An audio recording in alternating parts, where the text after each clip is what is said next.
Good morning. Happy Friday, a football Friday. We don't have many of these left. Cherish them. While we still have them, welcome into 104.5 The Zone. Lucas Panzica and Robert Walsh with you. Buck Rising late to his own show, as is tradition. We got a bit of a banger on Thursday Night Football last night. We'll talk about that, NFL headlines, Titans and Niners. A banged-up Titans offensive line on the injury report. Much to discuss on this Friday. Heisman ceremony tomorrow night. Does Diego Pavia have a shot? And we don't have many college games to pick when Brett Kern comes in hour 3, but we will pick plenty of NFL matchups. Army-Navy this weekend. This is one of my favorite weekends of the NFL season when we get Army-Navy, the Heisman ceremony, and some big clashes on Sunday. We'll get to all of it. Thursday Night Football, Falcons 29, Buccaneers 28, 14-point game. Bucs in control in the fourth quarter against the already eliminated Atlanta Falcons. Tampa needs a win to stay at the top of the NFC South. They fall. What did Baker Mayfield say after the game, Robert? This game will haunt me for the rest of my career. And rightfully so. Baker throwing a dreadful interception that led to a Falcons touchdown. How about the Atlanta Falcons last night, who had 19 penalties for 125 yards, were down 14 points in the fourth quarter, scored 2 touchdowns in the fourth, but failed on 2 two-point conversions, faced a 3rd and 28 and a 4th and 14, and still came back to beat the Bucs by 1, and Tampa's slide continues. You can join us on the F&M Bank chat, YouTube, Facebook, Twitter, and Twitch. Thanks for showing up. Good to be here. It's very kind of you. How's morale? Great. I came home late and caught the back end of that Falcons comeback after watching the Nashville Predators, who 7 goals. I believe are back. Holy hell. Steven Stamkos had 4 of them. What was the environment like at Bridgestone Arena last night? It looked pretty cool. I saw a lot of people actually went to the Oh, Jesus Christ. Oh, man. Never prepared for that. It was awesome. Honestly, the environment was fantastic. I went to the game Tuesday against the Avalanche to see the Preds knock off the best team in the NHL, who they'll get another crack at tomorrow. 2 Preds games for you in a week. And last night was an awesome environment. Steven Stamkos, 4 goals, second time in his career, 4th Preds player in the history of the franchise to achieve that feat. We had a goal fest, we had a fight, we had a great environment and a beatdown of a bad Blues team. But nonetheless, Preds have won 6 of 8. The Preds have some offense. The Preds power play has been competent. The Preds penalty kill has been good over the last few games. And here they are, still at the bottom of the Central, but not too many results away from climbing their way up. It's a long season in the NHL, and maybe Barry Trotz will be vindicated. And Andrew Burnett, who they did not make a decision on I guess they made the decision that they weren't going to fire him. Perhaps there is the opportunity for redemption here. Like I said, I don't know that that's a playoff team or anything like that. But to see at least the run that they've been on, and we'll see if it's sustainable, especially for Stamkos, who, and, they signed 3 big contracts last offseason. They're all 3 star players, well-known commodities in the NHL. But, I think expectations were the highest for Steven Stamkos, right? Because of who he is, because of his pedigree, because of the championships. And it hasn't materialized here until of late. So perhaps this will be something that we can continue to see the progress of as we move closer and closer towards the meat of hockey season. As Lucas mentioned to start the show, the Falcons win 29-28 on Thursday Night Football. Did you play the Todd Bowles audio yet? I've not gotten to Todd Bowles. Did you see the Todd Bowles audio? I did, yes. How would we possibly do that without being able to record audio before the show? This is Inside Baseball, but we would have had to listen to it to bleep all of the bleeps. Well, I just assumed that ESPN, the one that I sent from ESPN, was bleeped. Did you hear it? No. Oh, so you wouldn't know if it's bleeped or not. No. At your convenience, I would like to hear from Todd Bowles, who is just ripping his team up and down. And listen, when you lose to a team that has as many penalties as the Falcons did last night, I understand why that would be something that would be hugely frustrating to a coach, where you're just looking at the opportunity there to be taken, and you keep, Baker, he wasn't bad, but he wasn't good enough. He kept throwing. It felt like a lot of his throws, I don't know how much of the game you actually saw, as you mentioned, at the Preds game. Most of the fourth quarter. A lot of the throws were behind the receiver. Mike Evans made him look right a couple of times, but he's just not playing his best football right now. And so for the Bucs, you lose a game to the Saints this past week. Now you drop one to the Falcons, and the Carolina Panthers may end up winning this division. 4 more games left, but not for the Bucs. There's only 3 results remaining. A little snippet from Raheem before I get you the whole thing. I wasn't able, so I cleaned up just a little bit. Yeah, no rush. Oh, yeah. Almost done. That was Raheem. You mean Todd Bowles? Oh, yes, Todd Bowles. Excuse me. Yes. It would be even funnier if that was the winning coach. Hey, that was the locker room audio. Oh, I apologize. Well, Bucs and Panthers still play each other twice in the last 3 weeks of the season. So that is where the NFC South will be decided. But it is crazy that the Carolina Panthers, who started the season miserably, are sitting there at the top as division leaders with a chance to host a playoff game. Wasn't expecting it to be any kind of a compelling football game. It did end up being compelling. I wouldn't call it well played. Do you think Kirk Cousins continues to play football next year is the question that I would ask the audience. I know he wants to. He doesn't seem like the kind of guy that's ready to hang it up. Yeah, and I mean, he was good enough last night, to his credit. Kyle Pitts was good enough last night. Kyle Pitts was good enough. But I mean, how many times has Kyle... Like, we have been expecting Kyle Pitts to be that his entire career, and those moments are few and far between for a guy who's basically a glorified wide receiver. Career night, 11 catches, 166, 3 touchdowns. All 3 of Kirk Cousins' touchdowns were to the tight end out of Florida. Kirk, 30 of 44, 373, and those 3 scores, no interceptions. So Kirk Cousins, though, at an advanced age of 37, not quite Phillip Rivers' advanced age, who plays... Is he going to start? Next year? No, Phillip Rivers. Is he going to start on Sunday against the Seahawks? That would seem to me insane. I mean, I would not put that old man out there not have on a a choice. short week. I mean, I get it, but like Riley Leonard is there. I would rather sacrifice the 6th round pick to the football I don't know what his gods as status opposed is. to putting. I mean, he's healthy enough. He's been practicing in a limited capacity this week. They also have Sam Ehlinger turned them down. Actually, they looked at bringing Sam Ehlinger back, but Stephen Holder, the Colts reporter for ESPN, said 2 days in now, he tweeted this yesterday, and my time in the building this week has left me only more convinced that Phillip Rivers is this week's starting quarterback. It is not difficult to tell who a team is prepping to start. That player is Rivers. Yep. Okay. But anyway, advanced age of 44, not quite Kirk Cousins, 37, but he was 30 of 44 last night, 373, and all 3 of those touchdowns, as Lucas mentioned, to Kyle Pitts. Kirk Cousins is probably not going to make the kind of money that he's currently making in Atlanta. It would be fair to expect that Atlanta would move on at the end of the year as soon as that cap hit is viable to just kind of eat after that huge contract that they gave him 2 seasons ago. 3 seasons ago? 2 seasons ago. Either way. As you talk about viable backup quarterback options, I don't know if Kirk is going to be at 37, whether or not he gets to decide if he wants to be a starting player at this point in his career. But there's all manner of better backup options than, for example, the Brandon Allens of the world that I would certainly be looking at if I was a team like the Titans. Now, Kyle Pitts is also going to be an unrestricted free agent, which is going to be an interesting... I'm assuming that Atlanta doesn't make an effort to keep him, and I imagine that the money on him would be pretty high for the level of production that they've gotten. I wonder how Titans fans feel about the idea of an expensive tight end in free agency this year, given the progress that Gunnar Helm has made, because he's not Gunnar Helm, and Gunnar Helm is not Kyle Pitts, but you need... I thought he was. As far as the type of player that they are? I definitely thought Gunnar Helm was Kyle Pitts, and Kyle Pitts was Gunnar Helm. Okay. Well, So you're breaking news here. Okay. I'm just saying you need multiple tight ends with a variety of different skill sets. You'd like to be versatile as an offense. And we'll see what that looks like moving forward. 615-737-1045 is the number. We'll get the headlines here in just a second. The F&M Bank chat is also available to you if you would like to interact on Facebook, YouTube, Twitter, and Twitch. You have Todd Bowles, who is notably... I mean, what's the most inflammatory thing Todd Bowles has ever said in his career? He's a very mild-mannered individual. So for him to pop off like he did last night at the press conference was a bit of a surprise. It's inexcusable. You don't make excuses. You got to care enough where the hurts. You got to care enough where the hurts. It got to mean something to you. It's more than a job. It's your livelihood. How well do you know your job? How well can you do your job? Well, you can't coach that. It was in the excusable, and there's no answer for it. There's no excuse for it. That's what you tell them in the locker room.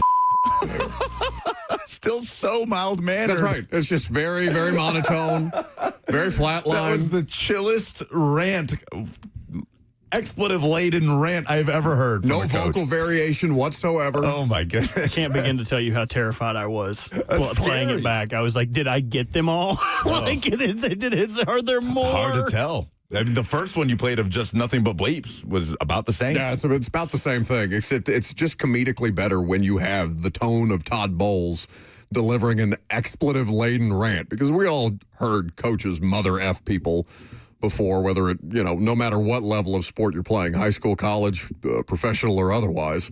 But for him to do it that way was pretty funny. And it's kind of crazy to say about that locker room, because who is he talking about there? I don't ever have a question. I mean, Todd Bowles knows Baker Mayfield infinitely better than the rest of us, but that can't be an allegation of Baker Mayfield. That can't be an allegation of Mike Evans. Who's he talking about? But 500 are now the Bucs, and not too many opportunities to dig themselves out of a hole that they've put themselves in. But like Lucas mentioned, they still have 2 games against the Panthers left on the schedule for the NFC South. I have got some crazy stats about Kyle Pitts from last night. Did you know that he had 3 100-yard receiving games in his rookie season in the NFL?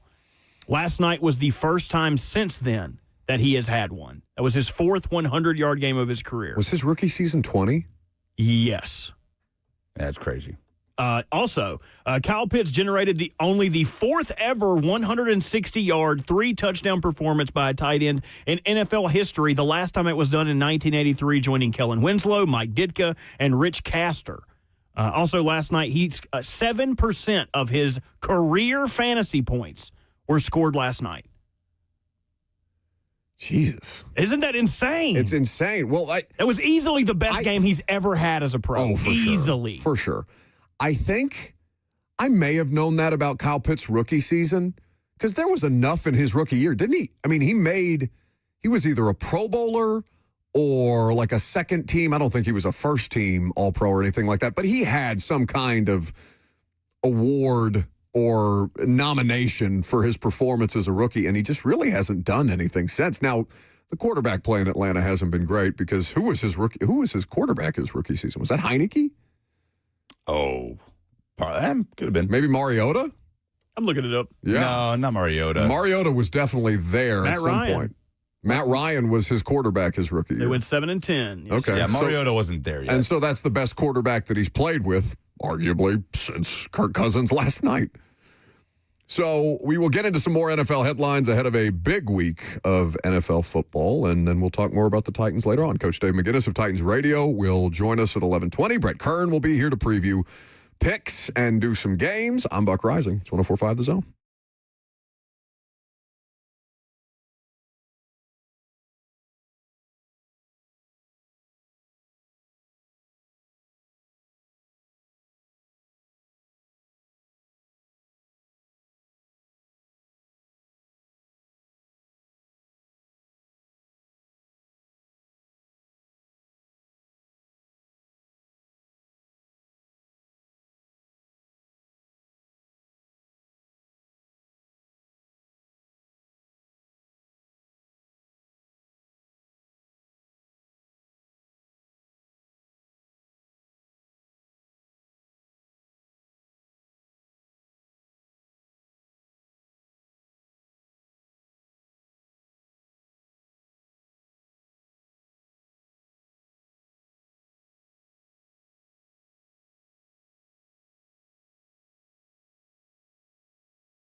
It's time for NFL headlines with Lucas Panzica.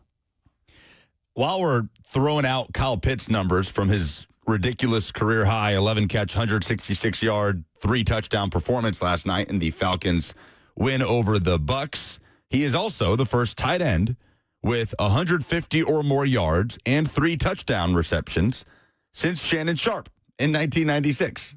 It's like Kyle Pitts last night decided to make up for, at this point, like 5 years, career. 4 years of somewhat of disappointment from what he was supposed to be when he was coming out of Florida, top 5 pick. He was kind of a Heisman candidate throughout the course of his 2020 season at Florida, was remarkable as a prospect and has not had many favors when it comes to the quarterback situation in Atlanta.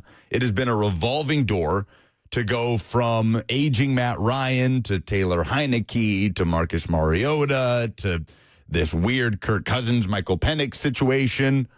So that is a part of the discussion, but it did feel like he was making up for lost time, and we'll see, I guess how this springboards him. It is December, and they're already out of the playoffs, and it's week 15. Springboards him as far as their season goes or as far as his contract? Yeah, I don't even know. Like his career this season, what is his contract situation? Well, he's in an expiring contract year right now. His project and Spot Track is just an estimation, right? So it's not something that I would put too much stock into. But according to Spot Track, he would garner about an average annual salary of $11.8 million. And the market value contract would look something like 4 years, $47.012. For perspective on that, Jonnu Smith, Pat Freiermuth, Jake Ferguson, Mark Andrews, Cole Kmet, David Njoku, TJ Hawkinson, Travis Kelce, Trey McBride, George Kittle all make more than that. Which is about right. I mean, maybe, I don't know, you could maybe debate Jonnu, I guess. Jake Ferguson is the Cowboys tight end. Is that the one that dates the Cavender? Correct. Okay. What is a Cavender? I think that's what you use to, like when you have spaghetti noodles, you would like dump the spaghetti into that, and then all the water would drain out. So Colander. Cavender. Which is unnecessary, by the way. You don't need a colander. Really? Yeah. It's full. It makes it more complicated to keep the pasta water because you need to keep some of the pasta water. You just don't dump all the water out then. Okay. I like to just ladle the pasta out straight out of the pot into an adjacent pan, like saucepan. That seems like using another pan. With the sauce in it. That's more work, though. I like to make the sauce separately. Like what Robert is suggesting, where you just leave a little bit of the water in, like as you strain the pasta. Well, then what sauce are you using? Yeah, dump your sauce in there. You're just dumping a jar of sauce? No, just like whatever sauce with the meat. Oh, sorry. Wait, where does your sauce come from? Is it not out of a jar? Don't buy jars. Don't buy jars. Oh, don't buy a jar of sauce. Where would we get our pasta sauce at, Lucas? Where would we get it? He wants us to make it. Is it supposed to be in a bag? No, you don't even have to do that much. Yeah, go get canned tomatoes. Okay, can is a jar. Can is an aluminum jar. Yeah, but those like pre-made pasta sauces are just riddled with like sugars and preservatives. They're very unhealthy for you, Robert. You're on a health kick right now, are you not? You've moved off the cigarettes? And I've moved to, I've only smoked one cigarette in 2 days. I've been doing like the Zens. Well, that's still, I mean. I'm going to put one in right now. That's the best part, is you can do them while you're working. Yeah, because we were definitely stopping you from taking cigarette breaks mid-show. Yeah, but now I had to leave. Now I can stay in here and still do my job. Okay. Isn't that great? Your buddy Jay is very distressed by the idea that it is not even remotely less complicated. He said, how is that less complicated? In the FNM Bank chat. Bibbity Bobbity says he's with me. Okay, I'm glad you found one. CJ on YouTube says, do we check these numbers after the fact to tend how accurate they tend to be? Yeah, I mean, they are worth reviewing. Anytime a Titans contract will come out, I mean, we certainly talk about it a great deal during free agency, kind of like what the projected market value is. And we'll have people like Joe Corey of CBS Sports, the former NFL agent, on to kind of help us understand how the market valuations, it's almost like Zillow for football players, right? Where I know, I mean, Zillow and Redfin, those kind of companies have been in lawsuits because of what they say people's properties are valued at. versus what the home seller is actually trying to get for the property. But I think of them kind of the same thing in that same vein. So I don't know. If you're talking about, let's just say ballpark between 11 and 14 for Kyle Pitts, is that something that you would be interested in if you're a Titans fan? Because I imagine you're going to have one or two legit big spends this offseason. And a tight end is a versatile enough piece that I think you could justify it if it was the right one. I don't know that he's the right one, though. Steelers star pass rusher TJ Watt is apparently, the last we heard, still in a local hospital for lung evaluation after experiencing discomfort at the practice facility Wednesday. We talked about this yesterday. He spent last night in a Pittsburgh hospital, and Mike Tomlin's words are he has a lung situation that's being addressed. I think he has some testing and so forth ahead of him this afternoon, and that's all I know at this juncture. His status for Monday's game against the Dolphins is up in the air. No, it shouldn't be. Don't let that man play if he's got a hole in his lung. Yeah, so, I mean, you don't want to, like, hit the panic button on something with TJ Watt, but anytime there's an unknown like this and has to do with the lung, then, yeah, it seems like a bit of a scary situation. So hopefully TJ Watt can come out of this without anything long-term or serious. Yeah, Tomlin was asked about it yesterday. Quote, I'm a little bit cautious about what I say because I'm not a medical expert, but to make a long story short, he was experiencing some discomfort when he was at the facility yesterday. So we took him to the docs, and they're going through some procedures. He stayed overnight in the hospital. He has a lung situation that's still being addressed. I think he has some testing and so forth ahead of him this afternoon. That's all I know at this juncture. He and I communicated last night. He was comfortable. That's all I really have at this point. His status for Monday night, as you said, is really up in the air. I think what transpires this afternoon is going to provide more information. This was yesterday, for what it's worth. Going to provide more information for us. I just don't have a lot as I stand here today. So he spent the night. I mean, I know football players are wired different, and that TJ Watt and that family tend to go above and beyond as far as what it is that they're asked to do. But just, I don't know, maybe think about sitting this one out. I know the Steelers are in a kind of important spot as far as their playoff hopes go and their divisional hopes go, but that just doesn't seem worth it to me. This weekend, if Phillip Rivers does get the start, which it seems like he's tracking to for the Colts, on the road, by the way, they're at Seattle on Sunday afternoon, a late afternoon kick, 3:25, same as Titans-Niners. If Rivers is getting the start, does it immediately make it the most interesting game of the NFL weekend? Yes. You've got the 9-3-1 Packers going to the 11-2 Broncos, who haven't lost since, September.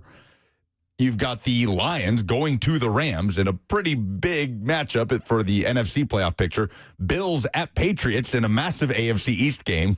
9-4 against 11-2. Patriots on a win streak as well, obviously. But yet still, is Phillip Rivers starting for the Colts in Seattle the most interesting game of the weekend if that happens? Yes, immediately. Just to see, I mean, he wasn't mobile when he was 37. It is, but it could very quickly end up not being. Well, yeah, because they could slaughter him. Yeah, like by the second half, it could be beat up that old man. That's just, it could be very sad very quickly. Seattle's defense is, I mean, they haven't been the best in the sport all year, but they're definitely pushing Houston a lot of metrics. Houston is definitively the best defense so far this season, but Seattle is 1B, 1C at worst. So far, I just can't imagine, unless they're just going to sacrifice Jonathan Taylor to the football gods and say, all right, bud, you're about to have a 30 carry game. Like, let's strap in. And who's the former Cowboys running back for the Panthers? Is it Rico Dowdle? Yeah, Dowdle. Yeah, the Dowdle. What was his? They didn't strap in or whatever. Talking about his game against his former team. I think Jonathan Taylor's probably in for a bit of a rocky ride there. Well, the Eagles have a chance to bounce back out of this slump that they're in. They're 8-5. They're back home, and they're hosting the bad 2-11 Raiders, who will start Kenny Pickett at quarterback. Who forgot Kenny Pickett is a Las Vegas Raider? I didn't, just because we saw him for a snap against the Titans, didn't we? Like Gino went down for a moment, and Kenny Pickett went in. I did not remember. Now, that was week 6, but I did not remember that he ended up in Vegas after starting the season, or I guess the offseason program with the Browns. He's likely to start. He's expected to start, according to Schefter. Geno Smith is day-to-day with shoulder and back injuries.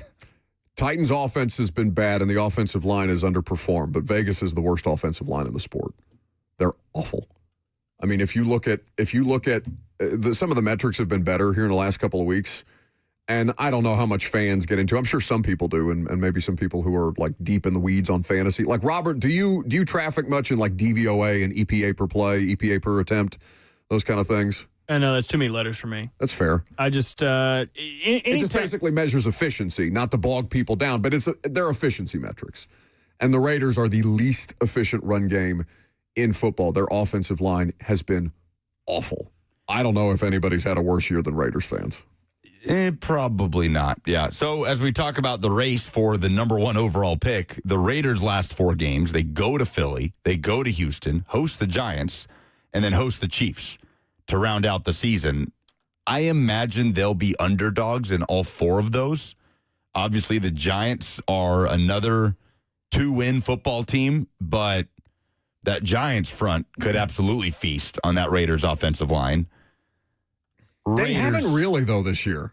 Like, the Giants have not been what they're supposed to be.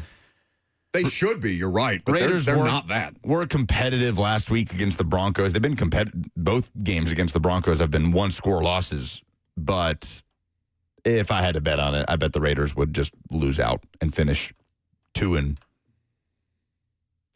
Yes. A little bit of breaking news for a team that is also probably not very high in DVOA metrics. The Jets' undrafted rookie quarterback, former Missouri quarterback, Brady Cook, will start this Sunday versus the Jaguars. Well, Tyrod Taylor and Justin Fields are both injured. God. What a nightmare. Do you know they don't have a single interception this year? The Jets? The Jets don't have a single interception this season. Thrown by a quarterback? No. Caught by their defense. Caught by a defensive back. What? Or caught by a defender. By a punter. Hell, anybody. They don't have an interception. The next lowest total, because the Titans, the Niners are one of the teams with the next lowest total. The next lowest total, there's like 4 teams that have 5 interceptions this year. The Jets don't have a pick on defense. That's crazy. Really. That's insane. What Jets else you got? At Jags. Oh, what is the spread for that game with Brady Cook starting? The Jags are favored by 13.5. Is that the biggest spread of the weekend? Tied. The Seahawks are overwhelming favorites, 13.5 against Phillip Rivers and the Colts. So if you had to pick, which one of those 2 teams is more likely to win against a devastating defense? Brady Cook in his first start or Phillip Rivers and possibly one of his, definitely one of his last starts?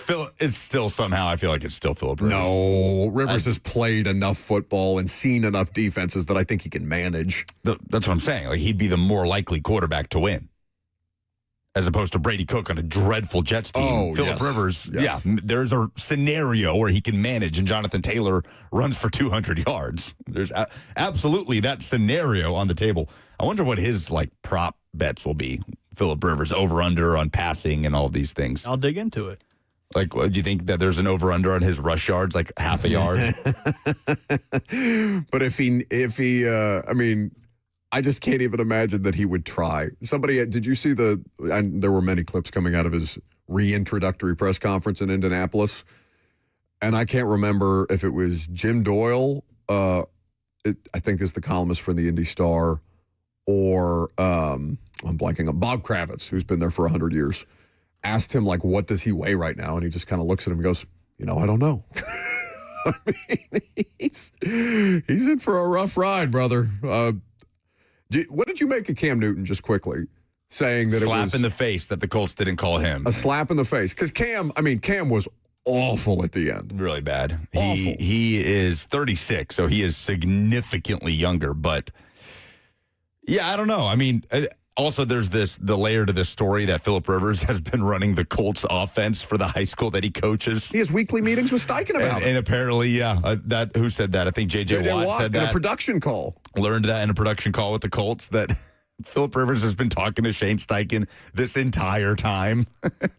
It's hilarious. It really is. In Cam Newton's last start, it was September 26th, the day after Christmas in 2021, in a 32-6 loss to Tampa Bay. He completed 7 of 13 passes for 53%, 61 passing yards, 1 interception, 3 sacks, 5 rushes for 24 yards. Was he a Panther? Yes, he was with Yeah. the Panthers. And Phillip Rivers' last start was a playoff game in which he threw for over 300 yards and lost to Josh Allen. Still got it. There is That's a no long reason, time ago. no reason to be upset, Cam. Yeah, it is okay. And obviously there was a relationship there, and he goes back to a place he's familiar with and all these things. So And Cam has also had this, right? Like, he got to go back to Carolina and start in the place where it all began. He got a win over the Cardinals, After and the then Patriots. it all fell apart. Yeah. Like, He did the Superman thing against the Yeah. Cardinals, right? He brought the whole thing back. Yes. he did. I'm back. you got your That's right. Superman Returns moment. Like, you don't get multiple of those. Like, that's a straight to Tubi movie, dude. Yeah. By the way, Well, careful. The Titans quarterback is currently straight to Tubi at this point in time. you mentioned Brady Cook as the Jets starter. The backup will be Adrian Martinez.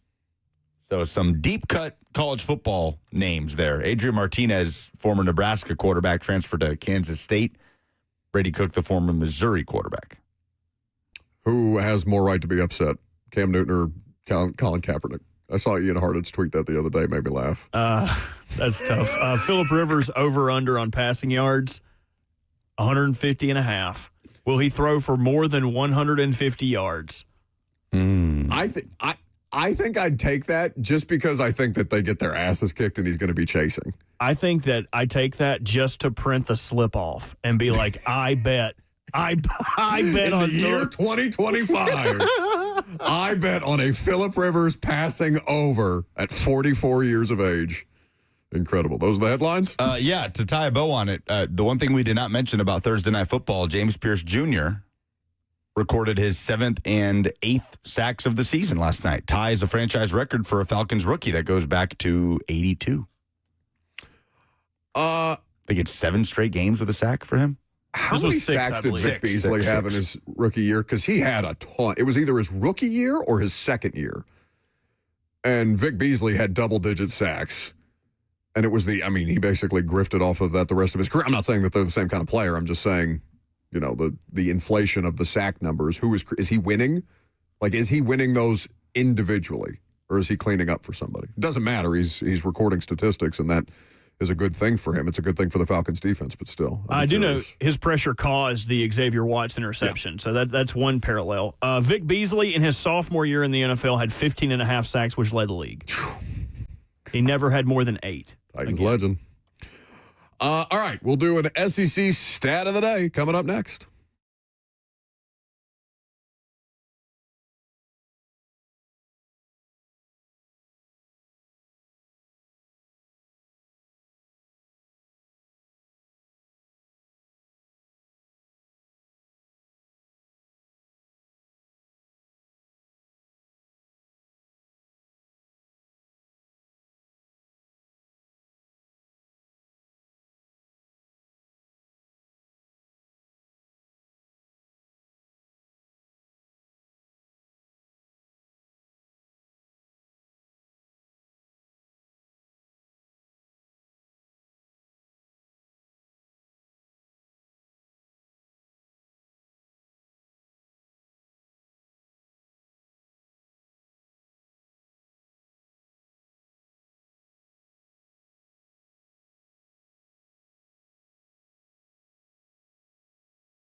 I'm surprised there's anybody in that open left still coaching in the SEC. At some point, it's just going to be you in a monotone voice replacing all of those names with the amount of turnover there's been in this coaching carousel just this year.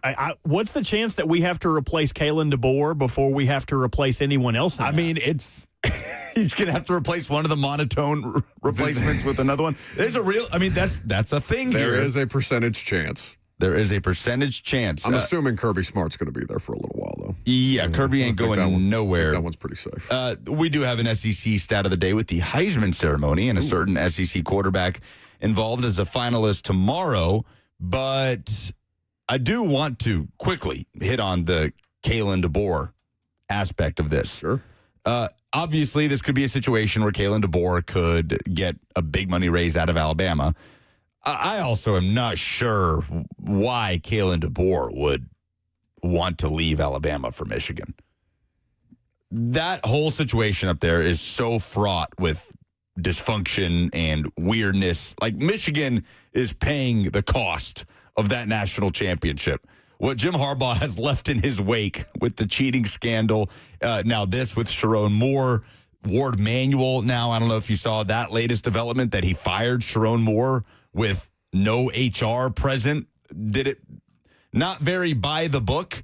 Yahoo Sports putting this out there yesterday that Michigan was alerted Sharon Moore was dealing with mental health issues, yet athletic director Ward Manuel fired him alone with no HR representative and no security present, which I imagine goes against all university protocols. Sure. So Ward Manuel, most workplaces, any workplace, Ward Manuel is under some intense fire right here, and he has also overseen several scandals at the University of Michigan. Not just Sharon Moore, not just Jim Harbaugh and the Connor Stallions cheating. Like, across sports, there has been stuff at Michigan over the last couple of years. Well, and I don't know if you saw this tweet from the CBS Detroit, where Moore's firing is a result of Michigan's third investigation into his alleged conduct with women, per sources with the program. Rachel Hotmayer at CBS Detroit wrote a sourced piece about several different incidents that he's had. According to the source who is within the program, prominent donors told Manuel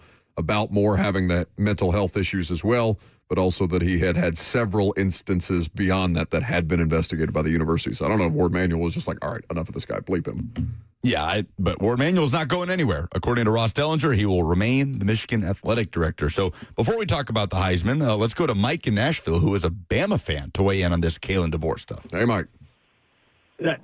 I can't imagine why DeBoer would not go.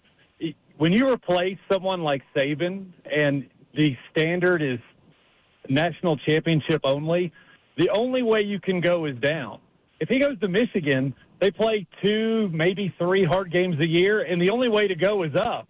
And so there, he will be appreciated and loved. And at Bama, if you don't win the championship, you're not loved. So to me, if I'm him, I take the money and go, even though I don't want him to go, because there's no one to replace him right now. If this were 3 weeks ago, we probably have Kiffin, and maybe people would want it. But right now, not a lot of options out there. But if I'm him, I look at that really hard and look at the ease of life that comes with it. I kind of agree. I mean, I don't know him personally. I assume he's a competitor. Right, that's the thing. I think we look at it through the prism of ease of life. And I'm with you. I'm all about ease of life. But I just don't think someone like Kalen DeBoer looks at it through that prism. Coaches are wired different. Yeah. I don't know. And just the amount of scandals and embarrassments that have happened at Michigan. And what about the Matt Campbell, Lane Kiffin scenario, where they may not be as locked in as those respective fan bases think they are? Now, it's more likely that they end up being the coaches at the places that they're currently at, as opposed to the Michigan coach, or if DeBoer jumps to Michigan, then somebody goes to Alabama.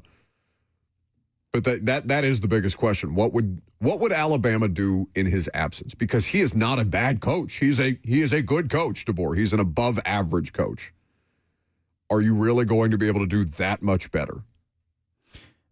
We have a comment in the F&M Bank chat. Michael says, several scandals. The Stallion scandal was a nothing burger, and this is a personal affair. That's dramatic as hell. Are we forgetting that Juwan Howard was fired for, fighting? That Michigan fired a staffer who was captured in a video being confronted by 2 men that alleged he was attempting to meet a 13-year-old girl and they had to publicly fire him. The amount of different coaches that they had to let go as part of the sign-stealing scandal that were throwing away evidence. Yeah, background checks at Michigan seem optional. I mean, Right. Jim Harbaugh has a show cause for 10 years. Yeah. Like, he gets off not scot-free because he does have a 10-year show cause, but he just got to run away to the league and leave all this stuff burning in his wake. I mean, Glenn Schembechler, who is the son of longtime Michigan coaching legend Bo Schembechler, had to resign for things that came to light with what he was doing on social media, liking certain racially insensitive posts. And there's been a lot, man. Like, go back and look at what Michigan has dealt with just in the last decade. The USA Today, the Detroit Free Press did a good job of outlining it all. I had completely forgotten about this. Michigan guard Xavier Simpson, who crashed Ward Manuel's wife's car and lied to police about it. That happened back in 2020. It feels like it happened a lifetime ago. So, yes, there's been a lot under Ward Manuel's watch, and it's honestly insane that he's still the athletic director at Michigan. Most people know him for, talking himself into a pretzel as the chair of the College Football Playoff Committee last year. But the folks at Michigan know him for pretty much every year, something off the field or off the court that's negative and puts Michigan in a bad light happening under his watch. I guess they're going to continue on, see if they can go get their guy. Go throw money at Kenny Dillingham. It's not isolated to the football program. Not your point. It's even a little bit. All over the place. Yeah. Okay. 798. That is the stat of the day. That is the amount of yards that Diego Pavia has on Fernando Mendoza this year. Total yards, passing and rushing combined. Pavia has almost 800 more yards than Mendoza, who is the overwhelming favorite. If you look at sports books, he's minus 2,000 to win the Heisman Trophy tomorrow night. Ceremony starting at 6 p.m. in New York. So looking at the numbers side by side, I mentioned the yardage. Pavia has almost 800 more total yards. He's more of a dual threat. Pavia has 36 total touchdowns. Mendoza, 39. Pavia, 8 interceptions. Mendoza, 6. They have the same completion percentage, 71%. Pavia, a rating of 171.5. Mendoza, a rating of 181.4. They're pretty neck and neck, statistically. Pavia has the slight edge, or actually a pretty decent edge in rushing. Mendoza has an edge in the passing numbers. Obviously, Indiana is the team that is the 1 seed in the college football playoff. It's still crazy just coming out of my mouth. Yeah, I know. That feels like the thing that's going to push Mendoza over the top here. Just the mountaintop that he has taken Indiana to this season. And it's unfortunate because Pavia has done something similar with Vanderbilt, just not to the extent that Mendoza has with Indiana. Okay, so Vanderbilt's best wins are ranked at the time LSU, ranked at the time Missouri, ranked at the time Tennessee. LSU, did you say LSU? I did say LSU. Yeah. So LSU, Missouri, and South Tennessee. Carolina was ranked at the time. They bottomed out. That was early in the season. So how comparable is Diego Pavia's schedule and his wins versus a player in Fernando Mendoza who played a Big Ten schedule? Indiana's schedule was easier than it was last year because Penn State, their big game at Penn State had obviously fallen off a cliff. And they almost stubbed their toe in that game, right? We talked about it. Fernando Mendoza, Omar Cooper at the end, the whole Gus Johnson of it all. But I don't know. When you look at LSU, Missouri, Tennessee, and South Carolina, after we've got the full regular season, sample size intact, did Pavia play a tougher schedule than Mendoza did, actually? Or are we overrating the bottom/middle tier of the SEC? Yeah, unfortunately, it kind of turned out to be the latter. I don't see their schedules being that different. He just doesn't have it sucks that we're just coming back to like what the playoff discussion was around Vanderbilt. But Pavia, what's his Heisman moment this year? Is it what he did against Tennessee? Yeah, I would say. I mean, just generally, like his Heisman moment is his season. His best performance, yeah, which is what should matter, right? The entire sample size. His Heisman moment is the fact that Vanderbilt just had the best season in the history of the program. To be clear, Pavia, I think, should win the Heisman Trophy. I think he is an elite college quarterback. I think he is the definition of a college quarterback that just captures a fan base and audience, brings a program to the forefront. And Mendoza has done a lot of that too, but just what Pavia has done over the last month of the season. Diego Pavia is responsible for over 70% of Vanderbilt's offense in 2025. Mendoza responsible for just over 50%. It's not even a question on who means more to this team. And this isn't part of the discussion for the Heisman Trophy, and I hate to even say this, but I legitimately feel like Curt Cignetti would have done this with – I feel like he could have done this with somebody else. He did it with Curtis the dude Rourke. from Ohio. Yeah. Curtis Rourke. So I don't think Vanderbilt could have done this with anybody else at quarterback. I really we're don't. about to find out, right? I guess we are. If Pavia doesn't come back. I think it's a very interesting competition. The odds have shrunk on Mendoza. He was minus 2,500 the first time I looked at the Heisman Trophy odds. He is since minus 1,800, but he's still the favorite by a mile. The next closest is Pavia at plus 900. So Vegas seems to think there's no question that Mendoza wins it. Mendoza has been voted the Player of the Year, the AP Player of the Year, so he's winning other awards to that effect as well. I think that it's going to be closer than the gambling odds would indicate, but I bet Mendoza wins out. Indiana football is just, and I know it's not about the story of Indiana football, but Mendoza leading Indiana football to an undefeated season, beating Ohio State in the conference championship game, a thing that is unthinkable. Yep. It's going to help the Mendoza lore more than what Pavia is doing. Whether you think that's fair or not, you can debate that. Okay, coming up next. Robert, are you ready? Yeah! 40 bowls in 14 days. Next.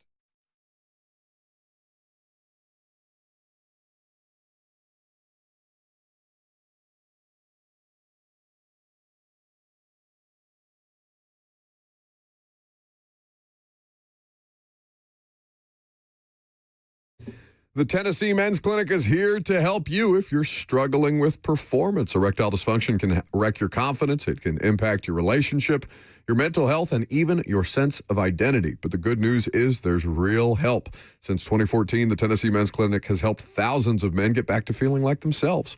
These aren't cookie-cutter treatments. The Tennessee Men's Clinic is urology-based and staffed with multiple licensed providers who specialize in men's sexual health. They use proven treatments tailored to your specific situation. Whether you're dealing with mild or moderate ED, performance issues, or even conditions like Peyronie's disease, their medical team will work with you to create a plan that gets results, often with options most guys didn't even know were out there. Too many guys rely on pills that don't work or come with nasty side effects. There are better treatments, and sometimes it's a combination of those treatments that finally unlock the results that you've been missing. Your initial appointment is only $99 and includes a full medical consultation, blood work, and if medically advised, a test dose right there in the office. So call today at 615-208-9090. That's 615-208-9090 or book easily online at TennesseeMen'sClinic.com.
11:03, good morning from the 104.5 The Zone studios. I'm Lucas Panzica. The Falcons surged back from down 14 in the fourth quarter to knock off the Bucs 29-28 on Thursday Night Football. Kirk Cousins with 3 touchdown passes, all of them to tight end Kyle Pitts. It drops the Bucs to 7-7. They fall to second in the NFC South behind Carolina. The Predators got 4 goals from Steven Stamkos and beat the Blues 7-2 on Thursday. They have won 6 of their last 8, the second 4-goal game of Stamkos' career. He's the 4th player in Preds history to have a 4-goal performance. They will travel to Colorado to face the Avalanche on Saturday. Titans injury report, Lloyd Cushenberry, Dan Moore Jr., and Kevin Zeitler all limited on Thursday. Mike McCoy updates injuries later today. The Titans head west to face the Niners on Sunday. Kickoff at 3:25. The Lee Company countdown to kickoff hits the air at noon. Farm Bureau Health Plans Titans countdown begins at 2:30. Heisman ceremony tomorrow night in New York starting at 6. Vanderbilt quarterback Diego Pavia, a finalist, along with Indiana QB Fernando Mendoza, Ohio State quarterback Julian Sayin, and Notre Dame running back Jeremiah Love. For all your foundation repairs and waterproofing needs, visit USSTN.com. Breaking news at once on your home for the Titans and Vols. This is 104.5 The Zone.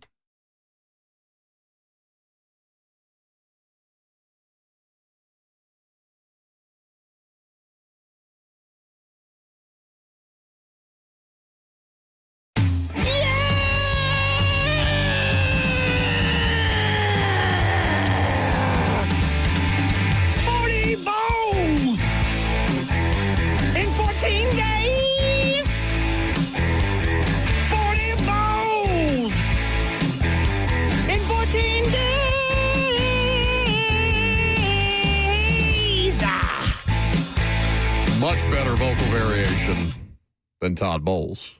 40 bowls in 14 days. We made it.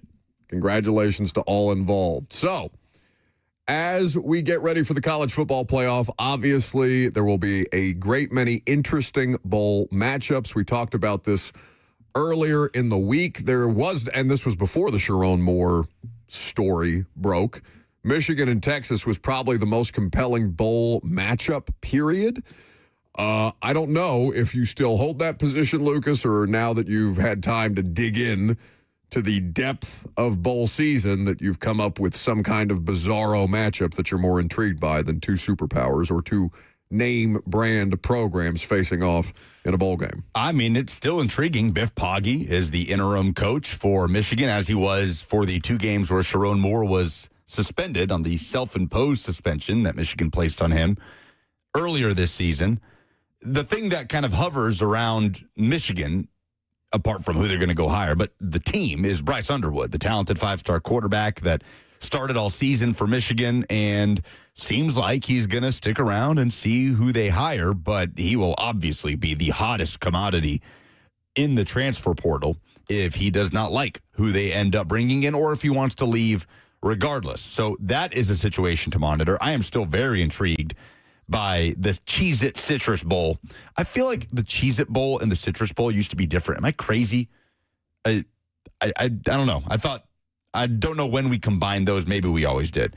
This weekend, we have the Cricket Celebration Bowl, what amounts to the HBCU National Championship, South Carolina State and Prairie View A&M at Mercedes-Benz Stadium. And then the first Power 4 involved bowl game is Saturday night, Boise State against Washington in the Bucked Up LA Bowl at SoFi Stadium. What is Bucked Up? Couldn't tell you. Tuesday, you get Troy and Jacksonville State. Wait, quickly, does Gronk still have a bowl named after him? Wasn't that the Rob Gronkowski LA Bowl or something like that last year? It was. I don't know if it was the LA Bowl, but there was a Gronk bowl game out there wandering around last year. So some of the best bowl game names coming up on Tuesday. Troy and Jacksonville State, a battle of Alabama teams happening in Montgomery. The IS4S Salute to Veterans Bowl. Salute to all our veterans. The Cure Bowl is presented by Staff DNA. Let's see. Oh, there's an Xbox Bowl. That's new. Butch Jones will be coaching in the Xbox Bowl. Arkansas State taking on Missouri State in Frisco, Texas. Yes. We've got the Union Home Mortgage Gasparilla Bowl, of course. Memphis against NC State. Oh, how can we forget the famous Idaho Potato Bowl, an absolute classic. Washington State and Utah State. Louisville facing the mighty Toledo Rockets. Brett Kern's Toledo Rockets in the Bush's Boca Raton Bowl. Looking forward to get Brett's pick on that game coming up maybe next Friday. We'll do that game. The Game Above Sports Bowl. Game Above. So many of these, advertising works, especially when you do it on the Zone. But it works better for some than for others when it comes to the especially bowl when game. I read your ads. Like, Me, Lucas Panzica. For example. At Lucas Panzica. at Lucas Panzica. The Pop-Tarts Bowl every year makes me want Pop-Tarts. I legitimately eat Pop-Tarts. You know what? That's true. Because of the Pop-Tarts I Bowl. don't eat Pop-Tarts ever. And every time I see, like when they did the ceremony, the sacrificing of the mascot into the giant toaster, and then everybody just starts scooping handfuls of Pop-Tarts off of the carcass of the what was the mascot after he's been cooked, it makes me want a blueberry Pop-Tart so badly. Georgia Tech and BYU face off in the Pop-Tarts Bowl in Orlando. This one's happening December 27th, afternoon game, 2:30 on ABC. Has there ever been a more successful to you individually marketing campaign tied to a bowl game than the Pop-Tarts Bowl? I myself have never been influenced by a bowl game sponsor the way I am the Pop-Tarts Bowl. Every year, I seek out Pop-Tarts shortly after watching the Pop-Tarts Bowl. I feel like you're a bad judge of this because you were trying to raid the vending machine earlier this week for Pop-Tarts. Why? Because the Pop-Tarts Bowl came up in our conversation. You're hungry and you were eating everything. Well, yes, and we mentioned the Pop-Tarts You Bowl. ran out of Chex Mix. That's the whole point. It's not Chex Mix. It is Whatever Trail it Mix. is. It's all the same. Everybody knows the difference between Chex Mix and Trail Mix. And obviously, Lucas, you've never had watched the Boca Raton Bowl because as soon as I see bushes, I've got to go get some of those baked beans. Okay. Got to have some beans. Got to go get you some beans. All right. I think it's the Duke's Mayo Bowl. Makes you want Makes mayo? you want mayo? That's not even the good mayo. Isn't that like the mayo of the South, Dukes? They say that, but it's really Hellman's. Hellman's So is you're a Levis guy. No, I am a Hellman's man. It has nothing to do with. I have been a Big Hellman's Will Levis man guy. for a long time before he decided to make a perfume which I still use, by the way. It's travel sized. I don't know. I just feel like the Pop-Tarts Bowl is. You know what? I'll agree with you. It's not just about it. It's because of the Mayo Bowl's height of it is, don't they dump mayonnaise on Yes, the coach? there's a mayo bath. And like Golick Jr., when he was doing the broadcast for it every year, would like dip some kind of item Oreos. every year into mayonnaise. So like the mayonnaise element of it is just literally permeating the broadcast. But the Pop-Tarts Bowl has gone so far and above. Whoever is the marketing and PR people and promotions people for the Pop-Tarts company deserve that's what I'm saying. They the crush world. it. They crush it. They're awesome. So good. They crush it. The Mayo Bowl is Mississippi State, who is 5-7, and Wake Forest. So there are some 5-7 teams involved here. A lot of 5-7 teams also had to decline bowl bids. But to me, the most egregious switch of a bowl game sponsor is the Outback Bowl to the ReliaQuest Bowl.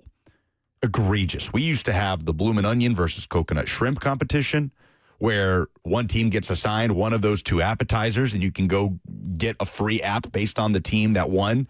Like if Tennessee won the Outback Bowl and they were the Coconut Shrimp team, you could go to Outback, have dinner, and get free coconut shrimp. When's the last time you've been to Outback? It's been so long because they stopped paying for the bowl game. That's the why. only good steakhouse in And- Hermitage, outside of the Hermitage Steakhouse. And I don't know what ReliaQuest is, but I'll never use it. I refuse. What is ReliaQuest? Unless they want to advertise at Lucas Panzica. At Lucas Panzica. It's a leading cybersecurity company known for its AI-powered gray matter platform. Also, the thing that you needed to keep the Russians from hacking your information a couple of months ago. No, we gave up Bloomin' Onions for Security. AI. Cybersecurity. Not important. Unbelievable, the priorities in this country. There may be more money in AI than there is in blooming onions. Let's these see. days. Liberty Bibberty is sponsoring the Music City Bowl. The Liberty Mutual. Oh. Well, they have an emu there. I was about to say they better have an emu. What are you going to do with the emu? I just want to see Ride it. it. I just want to see it. Yeah. One of the more dangerous animals that you can have on a farm. My grandpa had two of them. Have Don't you they guys have like talons? They do. Yeah, it's not as bad as I can't remember. Cassowary? The cassowary. Yes, good call by you. We just went to the zoo not so long ago. Have you ever seen an emu egg? Aren't they like the size of a coffee Is cup. it like an ostrich egg? Kind of, except for they are a dark green. Like they look like a dinosaur. Look one up real quick. Just type in emu You egg. think they're tasty? They have a huge yolk. Oh. Super creamy. I'd eat that. I have had one emu egg in my entire life. It looks like an avocado. An avocado. Thanks. You're allowed to eat them, but they are big old boys. You need like a big, like flat cast iron pan or something if you want to eat them. Can you imagine a deviled egg out of an emu egg? Oh, that's what we need. We're the emu farmers of Tennessee. He was looking up deep fried deviled eggs yesterday when I walked into the production studio. And then they had like a little scrimp on top of them. They look so good.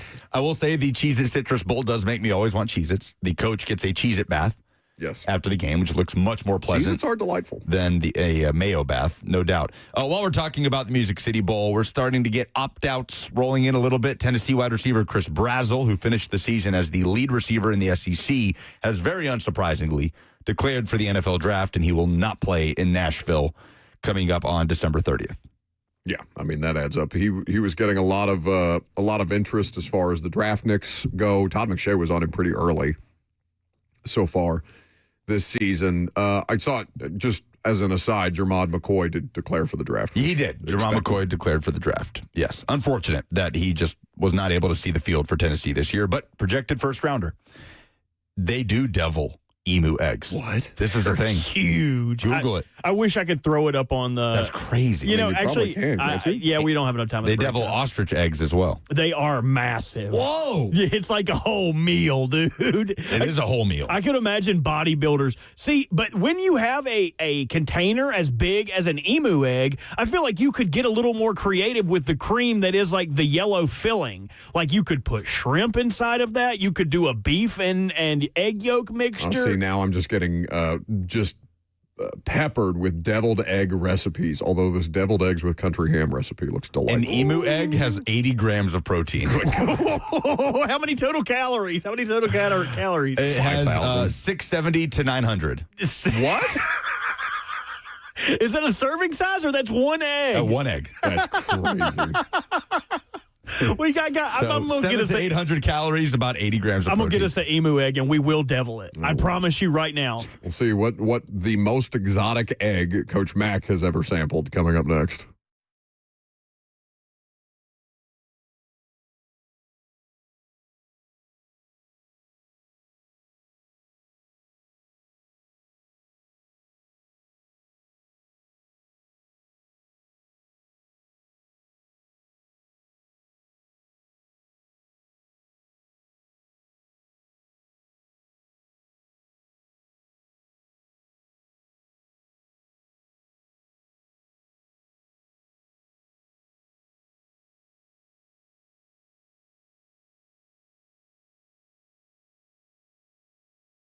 No one wants to deal with a plumbing, HVAC, or electrical emergency. Most of the time, you don't know what it will cost or if it'll get fixed correctly. If someone is just trying to sell you something, that's when you call Hiller Plumbing, Heating, Cooling, and Electrical. Their experts are going to solve your problems quickly.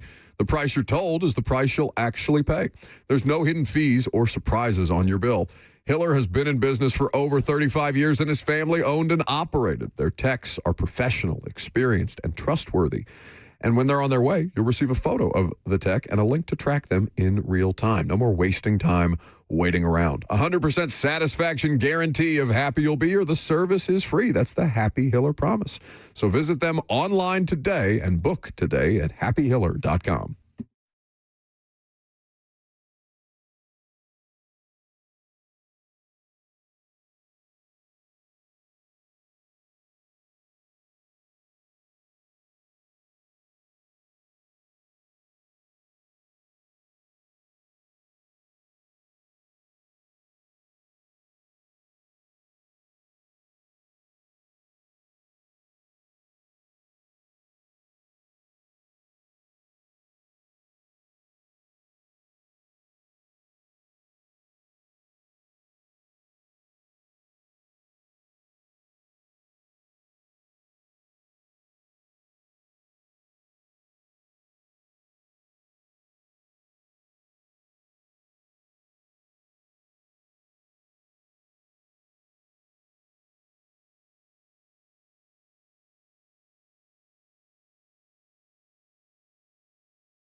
Welcome back to the show.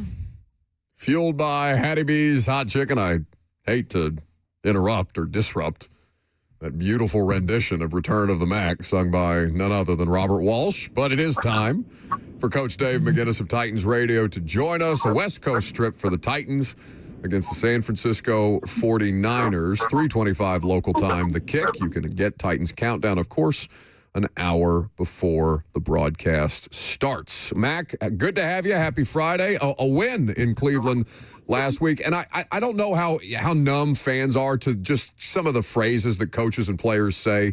Complimentary football is one of them. But I cannot find a performance that more embodies exactly what that was and how badly they needed that than last week against Cleveland.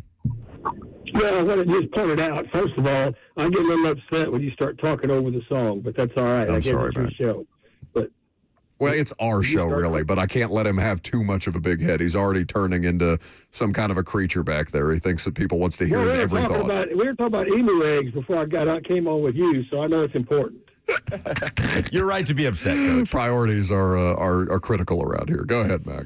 Yeah, hey, look, there's a lot of platitudes that you'll hear, about football games, but when you talk about complementary football, really what you're talking about is all three phases working together, at the same time to be able to produce something that you want on the field. And that's exactly what happened in that ball game. You can point to any point in that ball game as to where, the offense was leaned on, the defense was leaned on. Clearly the special teams has been leaned on all year. And, it came out with a victory. It wasn't easy. I mean, it's never going to be easy in this league. And again, it came down to another last possession, which a lot of these things do.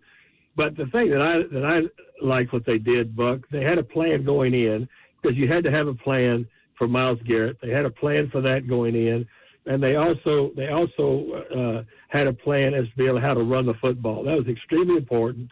And then, we saw, and I mean, you can just about bet that sometime during a special teams game, you're going to see the planning during the week that Bones Fossil and Renee Stewart and that group on special teams have made. And it all came together up there in Cleveland, which I'm glad it did.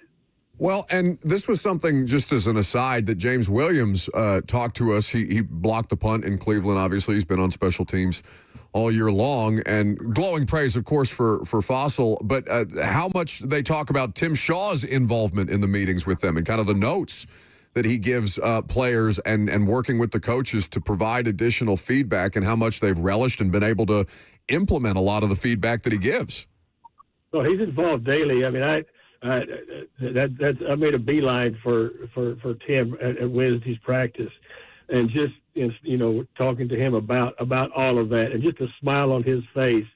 I mean, it made me feel so good. Of course, he was one of my favorites. I mean, he was in my room as a linebacker when we brought he and Patrick Bailey in to shore up the special teams as free agents. That's specifically why we signed both of those guys, and Tim Shaw was one of the best at it.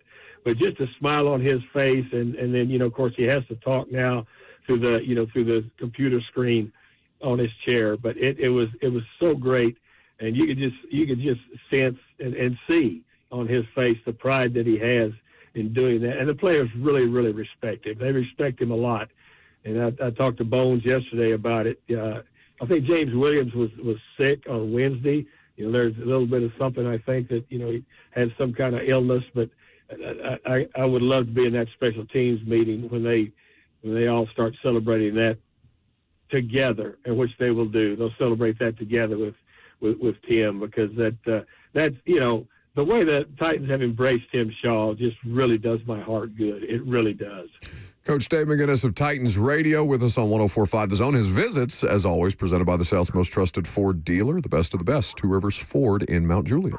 So from one stingy defense to another, Coach, as they head to San Francisco, injuries have piled up all season for the Niners, both sides of the ball, but defensively, Nick Bosa, Fred Warner, guys just falling left and right, and yet they've managed to keep a cohesive unit together. Their top 10 in scoring defense in the NFL. Coach, how has Kyle Shanahan managed to keep this group a division contender through all of the injuries they faced this year? Well, first of all, Robert Saleh coming back, really helps their defense a lot. But I've done a lot of radio hits, this week, not only here in Nashville, but in other markets, asking kind of the same thing, because even with all of those, and you're right, they've had significant injuries. They're still a 9-4 football team. And let's start with offense first. That system. And again, I'm very familiar, with that system, because it goes all the way back to Bill Walsh, in the mid '80s when it was the Bears and the 49ers going against each other. And I'm telling you, it even with the fabulous defenses that we had back there during those years with the Bears, it was a challenge. It was a challenge to get ready for them. And then we spent a week working out against the 49ers and Bill Walsh and that group in Berlin one summer before we played a preseason game over there in that Olympic Stadium. And just to watch the precision that offense works with, I mean, it creates a lot of space, and it creates space. It creates things that you've got to be able to handle pre and post snap. I mean, there's a lot to it. And when you start looking at it, that system has held up throughout the decades. Starting with Bill Walsh, and now look at all the offshoots from that tree that are in the league. So that's one way. And Kyle Shanahan knows it better than anybody. And the way that when he calls it, he knows how to stack calls, and he knows he's got counter punches for everything that you do. That's one way they've been able to get 9 wins with their offense. And defensively, Robert Saleh's defenses have always been, regardless of who he has playing, they've always been very technically sound. And technically sound defenses, you can kind of look at them if you're studying tape, and all 3 phases fit together kind of like a nice Lego puzzle. I mean, nobody's ever out of place very much when you're playing one of his defenses. So you have to be pretty precise in the way that you want to attack it. And I would say, just from a 30,000 point view, that's an explanation as to why they've been able to still maintain 9 wins throughout. And you're right, they've lost some significant players, but the systems hold up. The systems that they have on both sides of the ball hold up pretty solid. Mac, talking about the system and game planning for the system, preparing for the system, how critical, and we don't know what his status will be officially. He's been limited all week long, but Kyle Juszczyk, there's not many fullbacks that are critical to their team's success, or as critical to their team's success as he is. How much would that change how they want to play on offense if Juszczyk isn't able to go this weekend? Well, that's a Bill Walsh thing all the way through. Shanahan and all of them. They use fullbacks more than anybody throughout the league, and not only lined up behind the center or lined up in the backfield. They use their fullbacks in a lot of different ways, and here's what happens. That's why out of the play action game, that's the fullback becomes very, very critical in some of the things they do. As far as I talk about creating space, it's a space creator. I mean, that's what it does. And so fullbacks in that offense, in that system, are extremely, extremely important, and that's a good point by you. He's Coach Dave McGinnis of Titans Radio, the rare good point by me, here with us on 104.5 The Zone. His visits, as always, presented by Two Rivers Ford. The Titans take on the Niners, looking to stack wins for the first time since 2022, heading out to San Francisco on Sunday. Mac, safe travels, and I will see you out there, buddy. Okay, Bert, do not get hurt trying to get an emu's egg from them, please. Leave them alone. I'll do my best, Coach. Just leave. Just Coach Dave McGinnis. Love you, Coach. He's worried about you. That's all. I'm fascinated to see what this game looks like, because for some reason I think they have a chance. I agree. There better be an emu on the sideline, too. In San Francisco? Yeah. No, I'm talking about the Music City Bowl. Oh, okay. I was talking about the Titans playing the Niners. They are 12 spread and a is half. 12 and a half, yeah. 12 and a half point dogs. Titans offensive line is banged up. A lot of limited participants yesterday at practice. Well, and Dan Moore went from full to limited. Yep. Which is worth noting. Yep. He went down, came back in, right? In the Cleveland game. But he went to the locker room. It's a neck injury for Dan Moore. At least in the game, it was reported to us as a neck injury from the people in the press box. So I don't know. I mean, he did come back in and finish that game, but I don't know how much you want to see Ole Udoh and Brandon Crenshaw-Dixon out there. And that's his injury designation on the injury report is also a neck? Yep. Yeah. Yep. Lloyd Cushenberry limited for the last 2 days. Kevin Zeitler limited yesterday after not practicing Wednesday. His designation is both rest and groin. So we'll see what that looks like on Sunday after Corey Levin played really well. And who would step in there? Jackson Slater?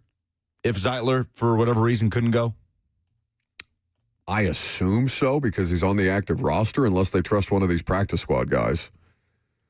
More just because there are guys who have more NFL experience. But I don't know. I mean, I wouldn't forsake some dude that's just on your practice squad and probably not going to be on your roster next year getting reps if I could have a chance to see Jackson Slater. He's the only rookie that we haven't seen, right? Yeah. Has he gotten any snaps on offense? Not in the regular season. Yeah. Not to my knowledge. I have to go back and check that, but I don't think that I have seen him play a snap, like an actual snap. In the regular season so far. Obviously, he did play in the preseason. He has not. He has only taken 29 snaps this year, and those are all special teams. Yeah, that makes sense. So, I don't know why. Maybe it's just because they looked like it. So we talked to Gunnar Helm in the locker room, what was that, Wednesday? And Gunnar Helm said the thing, just as an aside, like, yeah, you feel like you can go out there and compete on any given Sunday type of thing. And this past Sunday against the Browns is the first time that I felt that the Titans looked like, no, they can compete with a team on any given Sunday. If they play that way, and yeah, I know that they needed 2 turnovers on defense, 1 turnover on special teams, and the best rushing performance of the season to win by 3 against a team that has 3 wins on the season, or excuse me, win by 2 against a team that has 3 wins on the season. But the Niners are not a good defense. They don't rush the passer. They have not well so far this season. Can it happen in a 1-game sample size and that 1-game sample size just happen against the Titans? Like, I'm not, sunshine, rainbows, and butterflies guy as far as Titans football goes, but I think against that defense, they have a shot. Their lead sack getter this year is tied between Bryce Huff and Clelin Ferrell, 4 sacks apiece. Nick Bosa had 2 before he went down after only 3 games. Obviously, Fred Warner is down for the year, but Clelin Ferrell has had somewhat of a resurgence with the Niners this season. They do that pretty well. They find a lot of people's defensive line cast-offs, and they tend to turn them into viable players. He's 1 sack away from a career high. So we'll see what the result looks like out there. I wouldn't tell you how to bet because I don't bet on NFL games, but 12.5 just seems like a huge number. Based on last week's sample size, 12.5 feels huge. Could they do what they did against the Jags, come out and lose 25-3? That's more likely, I guess, than them winning. It's certainly more likely than them winning against a 9-win Niners team. But if I was a Titans fan, I'd be rooting for a win. I assume most people are, but I was hanging out with some Titans fans this morning that were a little disappointed in the win last week. Niners shut down Shedeur Sanders the week before the Titans played him. Obviously, Shedeur had a really nice performance. Niners held the Browns scoreless in the second half in Cleveland, 26-8, just kind of smothered them after a low-scoring, competitive first half. Christian McCaffrey's been awesome. Well, he has no choice. They have no receivers. They got Juwan, but that's about it. Sure, but, I mean, has there been a player recently to overcome the tag of injury-laden, injury-prone more than Christian McCaffrey? Because that's what he was coming out of Carolina. Oh, yeah. You didn't even want to draft. You didn't want him on your fantasy team. After the contract that he got in Carolina, he played so little football. He's knocking on the door. He's 4 yards away from 800 rush yards. He's 15 yards away from 800 receiving yards and has 13 total touchdowns. Is he their leading 12 receiver? total touchdowns. He has to be. Yes, he is their leading receiver and rusher. I believe he's still second in all-purpose yards behind DK. I can look that up for you, but I'm not. I think that's probably right. Which is wait. Yeah, that's probably right. I mean, it would either be him or Marcus Jones, but Marcus Jones is a defensive player, He's a so it would be corner. harder for him to Oh. get actual offensive No, yards. it's Bijan now. Oh, after last night? After last night, How about Bijan. Bijan on the postgame? Did you see that? Yes, I did. He apologized for it. Oh, yeah. Go look What it did he up. do? You know that game that you used to play, smear the. Gaisler. Yeah. Yes. He He didn't say Gaisler. No, he really did it? On Amazon. on the Prime post game. Yeah. Oh, no. Yeah, and Dude. then one I can't remember who it Mustard was. sales are plummeting. Yeah, they Sell your mustard stock. Damn it. Come on. He apologized Sell, for it. sell. somebody quickly said or tried to correct him. No, kill the carrier. You mean kill the carrier? No, he done stepped in it now. You got to let him walk it through the house. Yeah, that just doesn't make any sense to me, man. It just doesn't make any sense. On nationally broadcast television is insane. Oh, no, I meant that it would cost me $200 to get one farm fresh emu egg, but I could get a 5 to 6 pound whole gator for $120. Oh. I could get a Camelicious camel like- andouille sausage pack of 2 pounds for You don't- $40. You don't want to eat camel. That's a lot of people's alternative to beef in the I would Middle try East. it. You can try it, but I don't think that's I would something try that it. you would like on a regular basis. Okay, we could get Very fatty. We could get. I love that. I love ribeyes. Yak filet mignon steaks, 1 pound, $69.99. Yaks endangered? What are we killing yaks for? No, yaks aren't endangered. You're thinking about the American bison, perhaps. No, it's not even the bison because you can buy bison burgers right here. Maybe it would be water buffalo. Maybe that's Buffalo are what you're thinking of? definitely in trouble. Oh, them big old noggins. So I have shifted from an emu egg. I can get us a whole gator for $120, and we could cook it on like a racetrack cooker. Love Gator. So Bijan is over 100 yards back of DK. He has 1,858. Jonathan Taylor's third in all-purpose yardage. Christian McCaffrey is fourth with 1,655. They line him up. He's obviously working out of the backfield primarily, but I looked up some numbers on Pro Football Focus last night. He plays a good deal of their offense in the slot. They split him out wide. They've even had him play a few snaps in line. So he'll be all over the place. That's the matchup, right? Like, that's the killer. Cedric Gray in coverage was not holding up well this past week. Man, DK's numbers are really good. Well, in the yeah, but return. think about how many returns he's getting. That's why I'm pointing to punt return yardage here. Yeah. Kick return, you're right. I mean, he has opportunity after opportunity. He's got over 1,300 kick return yards, which is over 100 more than the next closest, going to Miles Price of Minnesota. Kevontae Turpin up there as well. 19.9 punt return average. That's 2 first downs right That's there. really good. The next best is Marvin Mims at 16.4. He's a stud, and they'll be glad that they have him. I mean, they're glad that they have him now, but certainly if he can be more of an ancillary piece as opposed to being, almost their primary source of field position, that would be huge. Yes, Robert? It's just even more impressive given the number of punt returns I'm sure he's had. Like, to have that number, 19, and then also with the quantity Teams of aren't returns. punting against them very often. I mean, they were the first team to make the Colts punt. Hang the banner. That's right. But anyway, okay.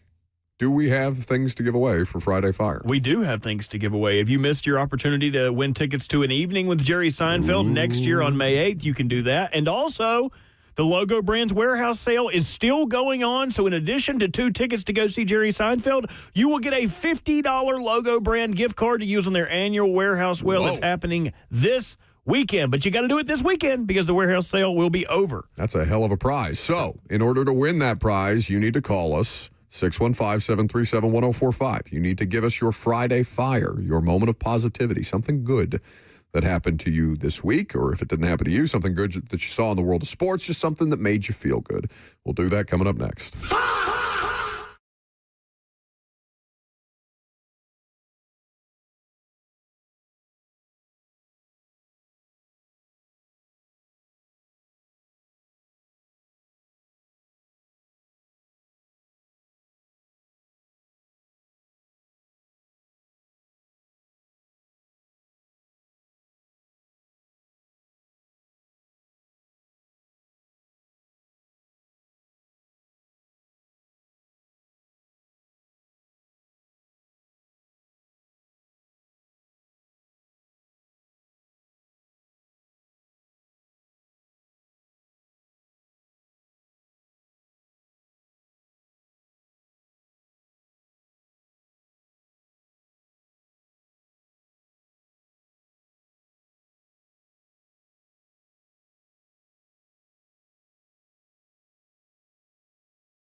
for the opportunity to win 2 tickets to an evening with Jerry Seinfeld and a $50 gift card to the Logo Brands warehouse sale that's going on this weekend.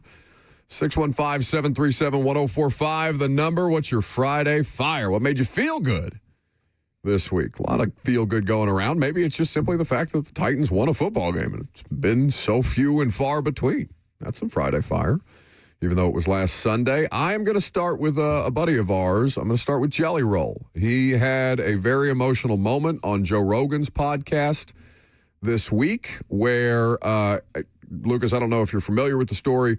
He used to listen to this Craig Morgan song called Almost Home when he was in prison. And when he got out of prison and played the Grand Ole Opry, he recounted how much that Craig Morgan song helped him. Craig Morgan's obviously a member of the Grand Ole Opry and a country music legend for a long, long time. So Jelly Roll was wrapping up an appearance on the Joe Rogan podcast this week when this happened. Well, huge moment. One, I love you, man. You tricked me again. I thought we were getting off the pod, so I was like, oh, I just want to shout my wife's book out right quick. And then you were showing me video.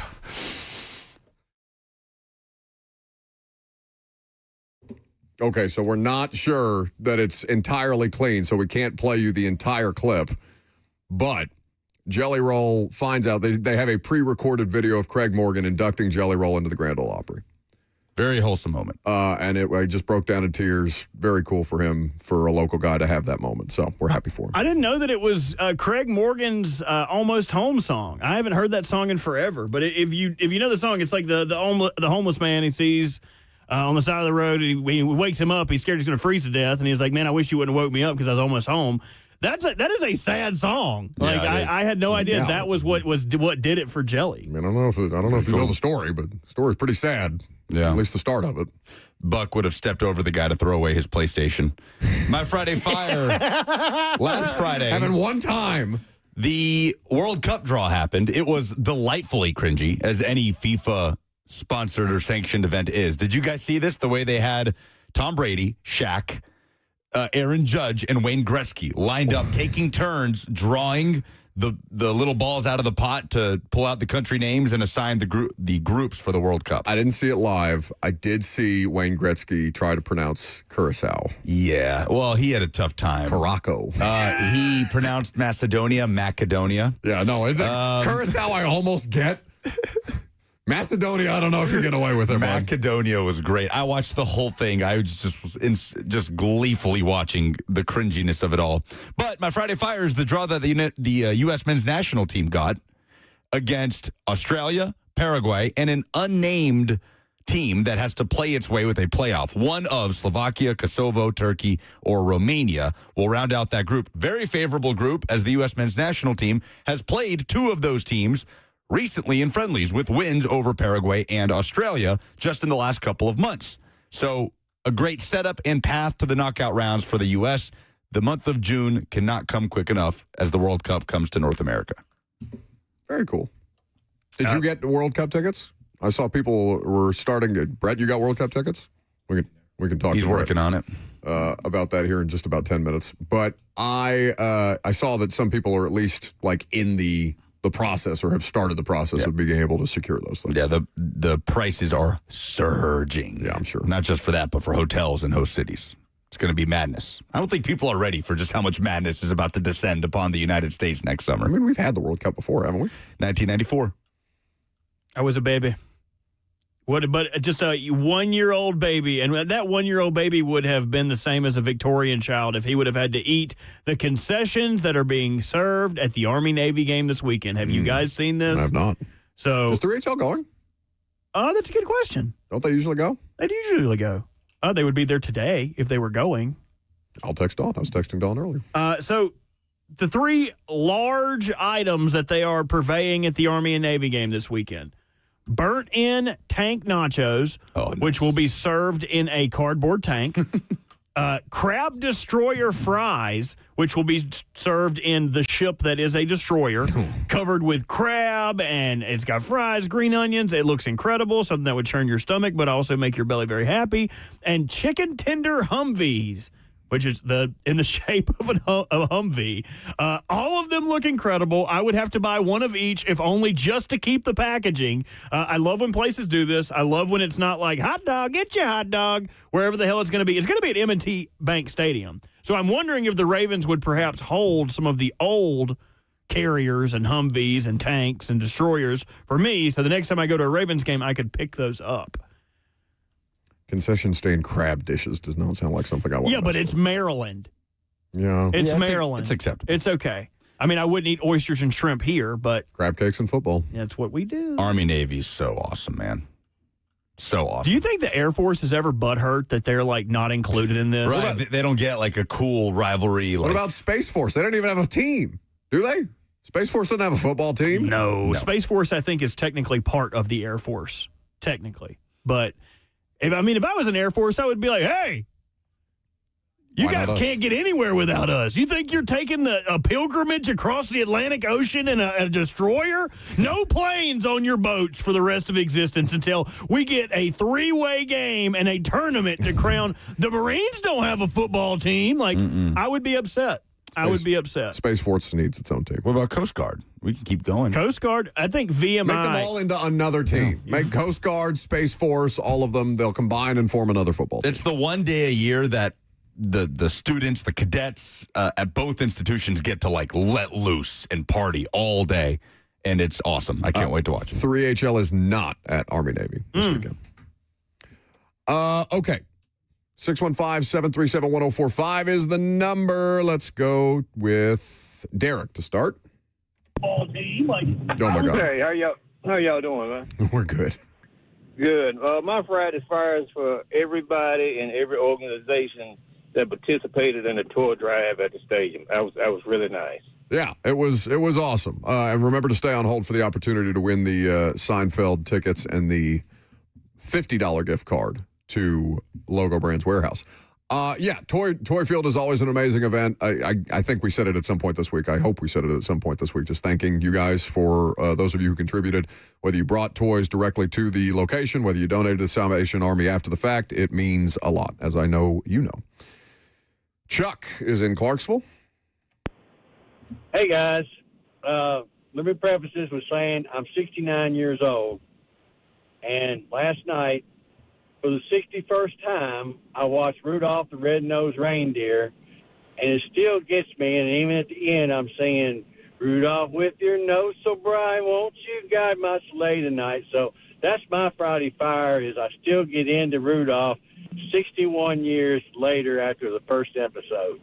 Love that for you. That's my Friday Fantastic. The holiday spirit. Well done, Chuck. You know, his wife's like, can we watch Frosty? Can we watch The Grinch? Something else? It's May, and he's like, put on Rudolph. Let's go, guys. See, my mind immediately went to just a man sitting alone watching Rudolph and singing the song alone. No, Chuck's a good dude. Sure. Have you guys seen those claymation Christmas specials, like The Year Without a Santa Claus is Coming to Town? Any of those? I don't think so. What did y'all's grannies and grandpas do? Like, did they just like throw y'all in a room and y'all didn't get to do nothing cool? Y'all have to go watch. I went skiing in Austria for Christmas. All right, Debbie in Nashville. What's your Friday fire? What you got, Debbie? Hey guys, the woman in my 40s, similar to Chuck, age dropping here. My Friday fire is Lindsey Vonn breaking the record in her downhill race after her injury, and then when she hit the pads and fell up, giving the night Steph Curry hands to the cheek. I thought that was pretty awesome. Great comeback story. That's my Friday fire. It's crazy to me that Lindsey Vonn is 41. Yeah. That's awesome. That's cool. The oldest winner of a World Cup. Something other. Since the circuit started in 1967, she is at 41, the oldest and still faster than the rest of them, as she won the World Cup, like Debbie said. Oh, wow. I was not familiar with her game. What, physically? Yeah, just her game in general. Big fan. Gave her a follow. Okay. Matthew in Franklin. Good afternoon, gentlemen. I have a grandson who plays in the house band for School of Rock, and they were the house band at the Predators game last night. Oh, they That's crushed awesome. it. They were awesome, Matthew. That's cool. They tore it up. None of them over 16 years old. Wow. And they Nirvana and Foo Fighters their little butts off. No, they killed I'm it. pretty proud of that. Hell yeah. Very cool. Ooh, that might be my leader in the clubhouse so far. Yeah, that sounds good and all, but what about child labor laws? Were they paid? Were they properly compensated? How were these children paid for this appearance where they were Nirvana-ing and Foo Fightering their booties off, like you said? You can call Child Protective Services at a later date. I think we should look into it. Aaron is in Old Hickory. That'll be our last submission. What's that in a book? Yo. I just want to say I just enjoyed my weekend off. My birthday's on Monday, but I also bet on the Falcons last night before the fourth quarter and hit for a bunch of money. So that was it for me. How much was it? This weekend, I hit for $250. Go. Nice little chunk of change. Yeah. Good little weekend. Good little start to the birthday. Well done. I love that $250 now. Especially going into the weekend. Winning a bet on Sunday versus winning a bet on Thursday are two completely different vibes. If you win a bet on Thursday, Heading into the weekend. oh, we're getting tore up from the floor up, dude. When's the last time you won a bet? Oh, it's been a minute. Not a great better. I also don't have a lot of free money to bet. I bet Indiana money line and won. I was my sister bullied me into it. I told her to take Ohio State, and she's like, "No, I want to bet on our team." I said, "Okay." All right, Matthew, get the tickets. Yeah, Matthew, that's awesome. Well done by. He said it was his grandson. Okay, very cool. Remember to always call us Friday at 11:45 for the opportunity to win great prizes for Friday Fire. Brett Kern picking games next.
12:04, good afternoon from the 104.5 The Zone studios. I'm Lucas Panzica. The Titans head west to take on the 49ers. Injury report yesterday, Lloyd Cushenberry, Dan Moore Jr., and Kevin Zeitler all limited. Mike McCoy will update injuries later today. Kickoff at 3:25 Sunday. The Lee Company countdown to kickoff starts at noon.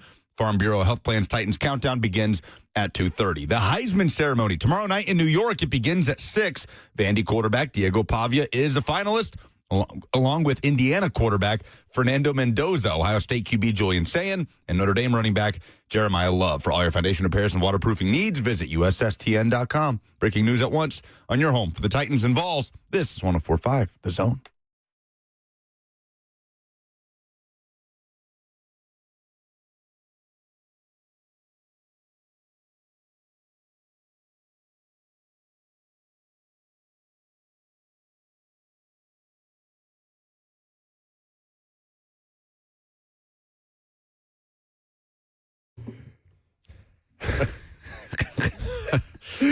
Idiots. just surrounded by idiots.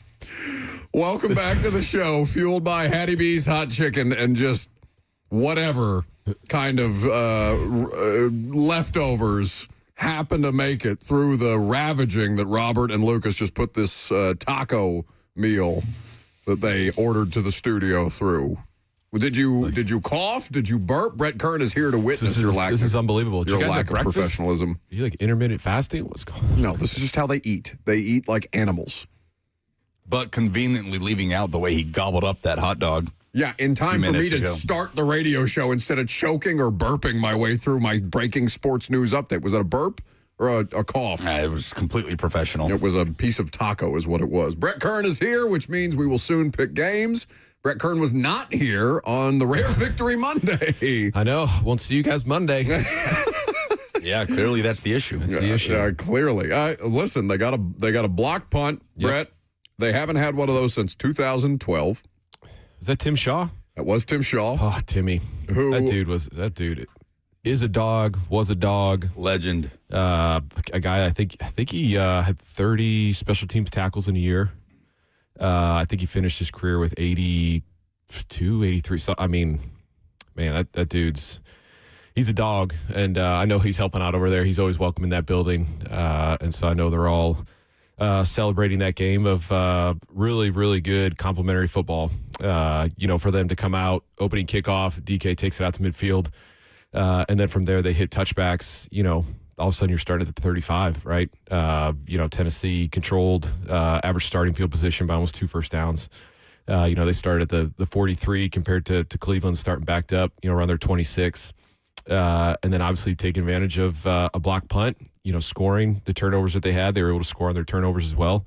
And that's just, Corey Bajorquez, he's got a strong leg, but for him to be hitting end-over-end footballs, the whole game against DK shows obviously the respect that Bubba, Ventrone, he's the head guy over there in Cleveland, the respect that they have for DK. I've done that twice in my career, both times to Tyreek Hill in his prime. And so for them to do it to DK, and obviously in that weather, those conditions in Cleveland, ball's not going to go as far. So you were able to get a little bit to field position, backing them up and only being able to hit an end-over-end punt.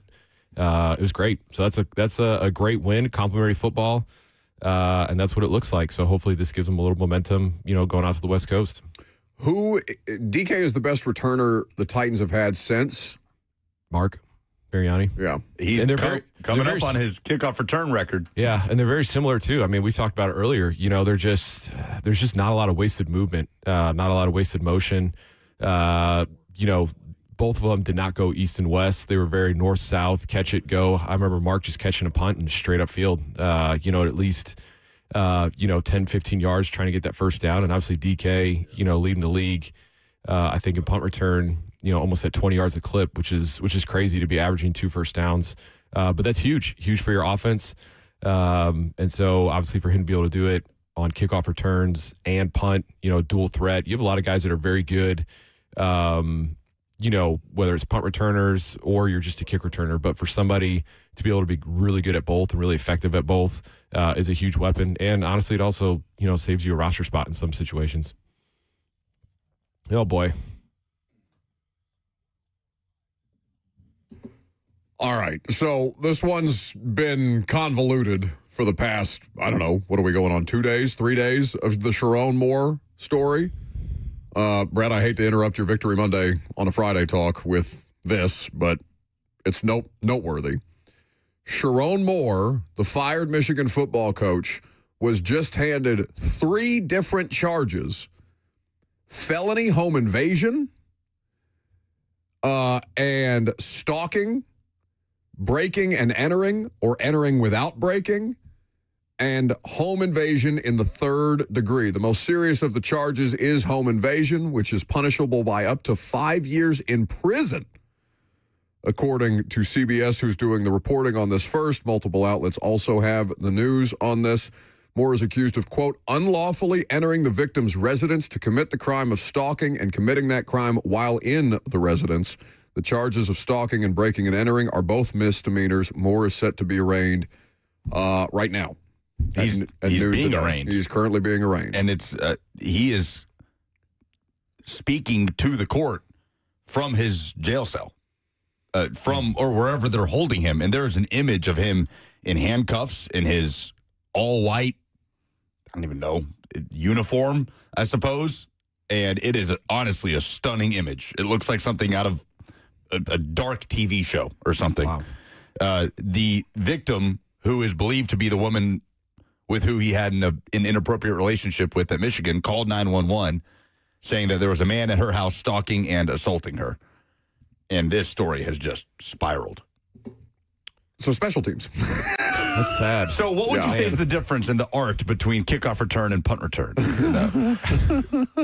Yeah, I hate to just kind of drop that on you in the middle of this, but it's a crazy story, obviously. It's crazy. It's sad, too. It's incredibly sad. If more information becomes available, we will keep you updated, but those are now officially charges for Sharon Moore. Well, Nicole Auerbach is tweeting updates. The prosecutor says Sharon Moore and the woman obviously had the intimate relationship for a number of years. Quote, our victim broke up with the defendant on Monday morning. She presented herself to the school and corroborated the fact they had a relationship. She says that Sharon Moore went to the woman's house, grabbed butter knives and kitchen scissors, and threatened to kill himself, threatened that, quote, my blood is on your hands. Just insanity. That is directly from the prosecutor during the arraignment. That sounds like it has the potential. I mean, you don't compare anything to O.J. Simpson, but that sounds like it could have had the potential to become another situation. So, again, an awful story that's just continuing. They're going to have updates. We can fill more in after we do picks with Brett Kern in the 12:45 segment. So we'll keep you updated with the latest as more information becomes available. So, Brett. Yeah. Hard pivot. So complimentary football. Complimentary football. Yeah, I mean that's just what a game looks like when you play complimentary football. You take advantage of your field position. You take advantage of turnovers, whether it's short punts, them kicking touchbacks. But it is different. I mean kickoff is more kind of straight line speed, being able to make one or two cuts. To get through that initial first wave of guys coming down, even with the new kickoff rule, and everything's a little bit more out in front of you. I think that's why you see sometimes wide receivers, running backs especially are doing kickoff return. You have a couple DBs back there that can do it, maybe guys that did it in college. But punt's a totally different animal. It's, you're catching a ball that's, it could be a 3.5 second hang time ball that's knuckling, that's not easy to catch. Obviously, still while guys are coming literally down to take your head off, and still know where you're at, in the field, position-wise, and kind of gather your bearings before you catch a ball, or you could catch a ball that's a 5.2 hang time that's just hanging up there forever, and it's like, man, do I have time, to catch this thing, make a move, get upfield, try to get a first down? Do I fair catch it? And then also, you have your inside the 20 balls. You have guys like Johnny and myself and other guys, Sam Cook, used to be in Baltimore, Logan Cook. I've seen Jacksonville, the guys that we had knuckleballs. And what is that? It's my phone. What are you doing? I was looking at I was reading off to the side. We're talking special teams, so he's bored. So. Yeah. No, that's not true. No, just scrolling his phone. I have follow-ups. Oh, please, act like you don't do this entire show distracted. What are you doing back there? He's still eating. It's very violently the way I am not. I finished that before we ever got the Sharon Moore news out. Anyways, DK's just doing a really good job in both phases. And obviously it's helped, the team with field position in times. And obviously I think he'll be a Pro Bowl, All-Pro consideration. Well, he's second right now in the Pro Bowl voting, at least the fan voting. It doesn't really mean anything. Okay, so you've been a Pro Bowler. I think it's a very small percentage. The first Pro Bowl I went to, I think I was 25th in like Pro Bowl voting for punters. But then obviously the coaches vote, the players vote. That obviously means a lot too. So, it's still important for fans to go and vote. But it's less important than externally it seems, because those are the results we see. We don't see your guys' votes. We don't see the coaches' votes. Correct.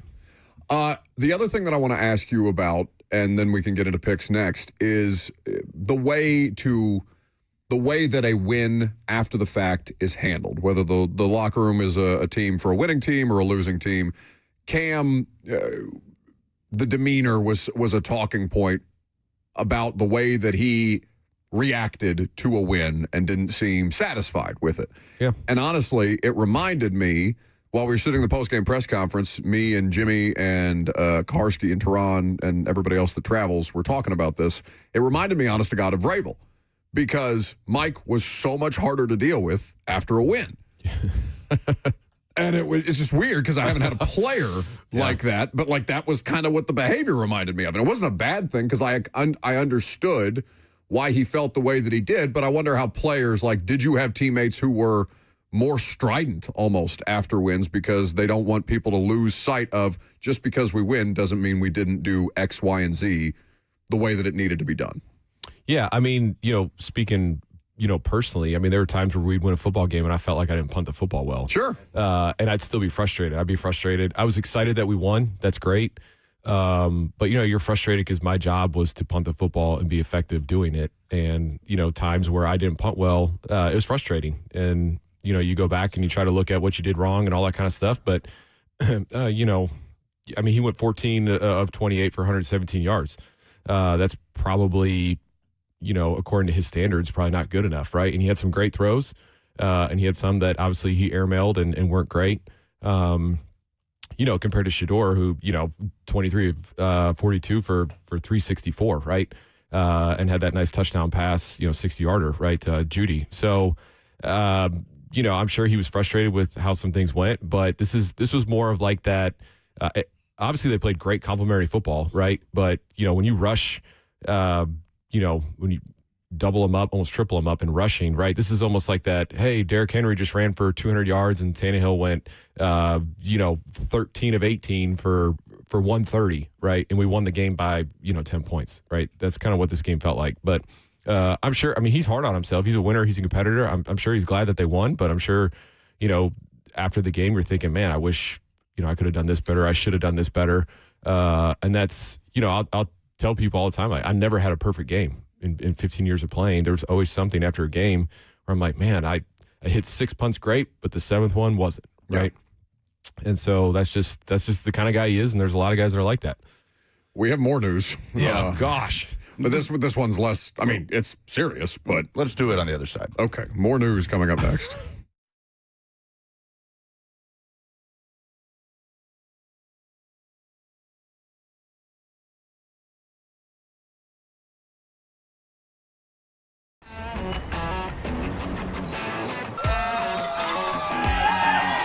Smashville hockey. Around here, it can sound like a language of its own. But hey, if you can pronounce Demumbrian, then names like Yossi, Shea, and Marchessault will roll right off the tongue. Nashville Predators, only in Smashville. One of the largest sports books east of the Mississippi, Circa Sports Kentucky, is now open. Catch all your favorite games on an 80-foot screen with stadium-style seating and live VSiN broadcast daily. Circa Sports, now open at the Mint Gaming Hall, Kentucky Downs.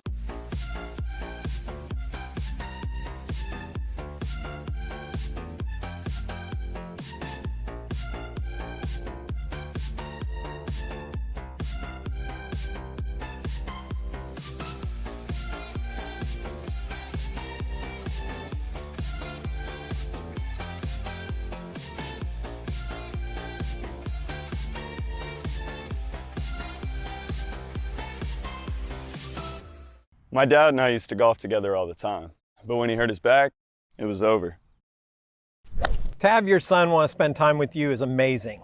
That's why my chronic back pain has been so heartbreaking. Surgery, fused bones, long recovery. No way, not for me.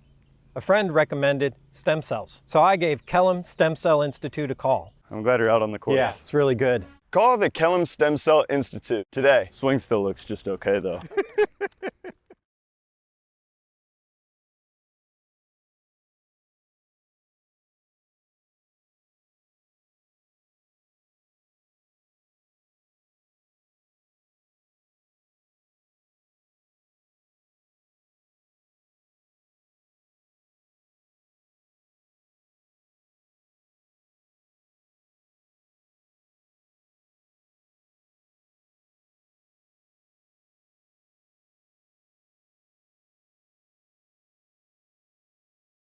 Selling your home can be stressful, but it doesn't have to be. Get a guaranteed offer from Mark Spain Real Estate. There are no showings, no open houses, no stress. Work with the #1 real estate team in the U.S. and close with confidence. Go to markspain.com today.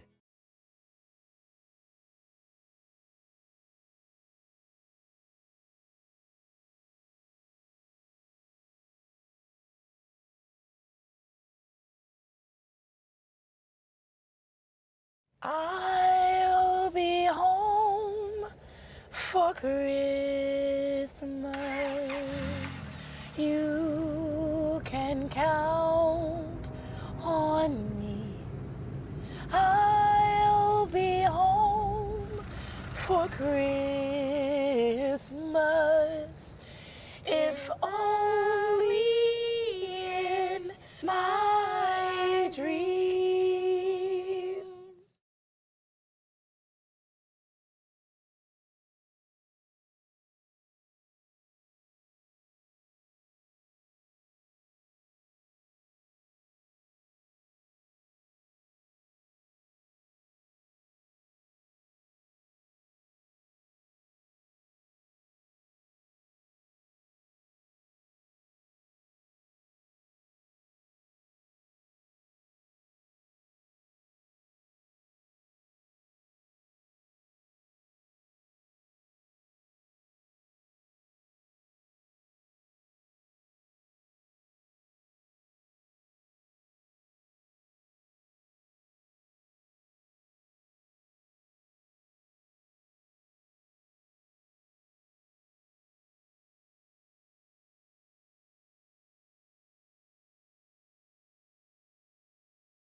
All right, so the additional news that we teased is less traumatic. I mean, although I don't know if you're TJ Watt, it's probably pretty traumatic than the Sharon Moore situation. But J.J. Watt, his brother, has provided more clarity on the TJ Watt issue. He was hospitalized for a lung condition. Mike Tomlin did not disclose additional information other than he experienced an issue, that they checked him into the hospital, that he spent the night at the hospital. And so JJ provides additional clarity on Twitter.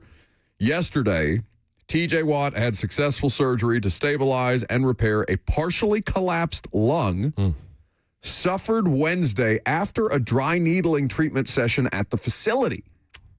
Recovery timeline is still TBD, but all went well, and he is being released from the hospital today. He and his family are very appreciative of everyone's kind words and well wishes. I assume he's talking about his immediate family and not saying on behalf of our family, if you're JJ. But. Terod Taylor situation. And could you explain, Brett, if you've had this done, like what exactly is dry needling? Like what is the need for this? Why would a player have this done? Yeah, it's I've unfortunately had a kind of a mishap with dry needling the last year I was here, and yeah, I mean a lot of times you get muscle tightness, and so you throw some needles in around there to kind of relax the muscles that are tense and tight. You can throw some stim on there too, some heat. It feels pretty good. Honestly, the day after you're a little sore the day of, but the day after, a lot of things loosen up. So pretty much every year at some point, training camp. When the workload's a little higher, I dry needle the hamstring, the glute, lower back, things that just get tight, especially after games on turf. And I was getting some done on my glute, hamstring, back, and I had a needle go right into the sciatica nerve and shut the whole nerve down, which was a really weird feeling, knowing that when you kicked a football, you really couldn't feel the posterior chain that you were kicking with. So hamstring, glute, just all kind of shut off, and it's almost like shooting a basketball but not being able to feel like your hand or your wrist. So you could get that hamstring just jacked.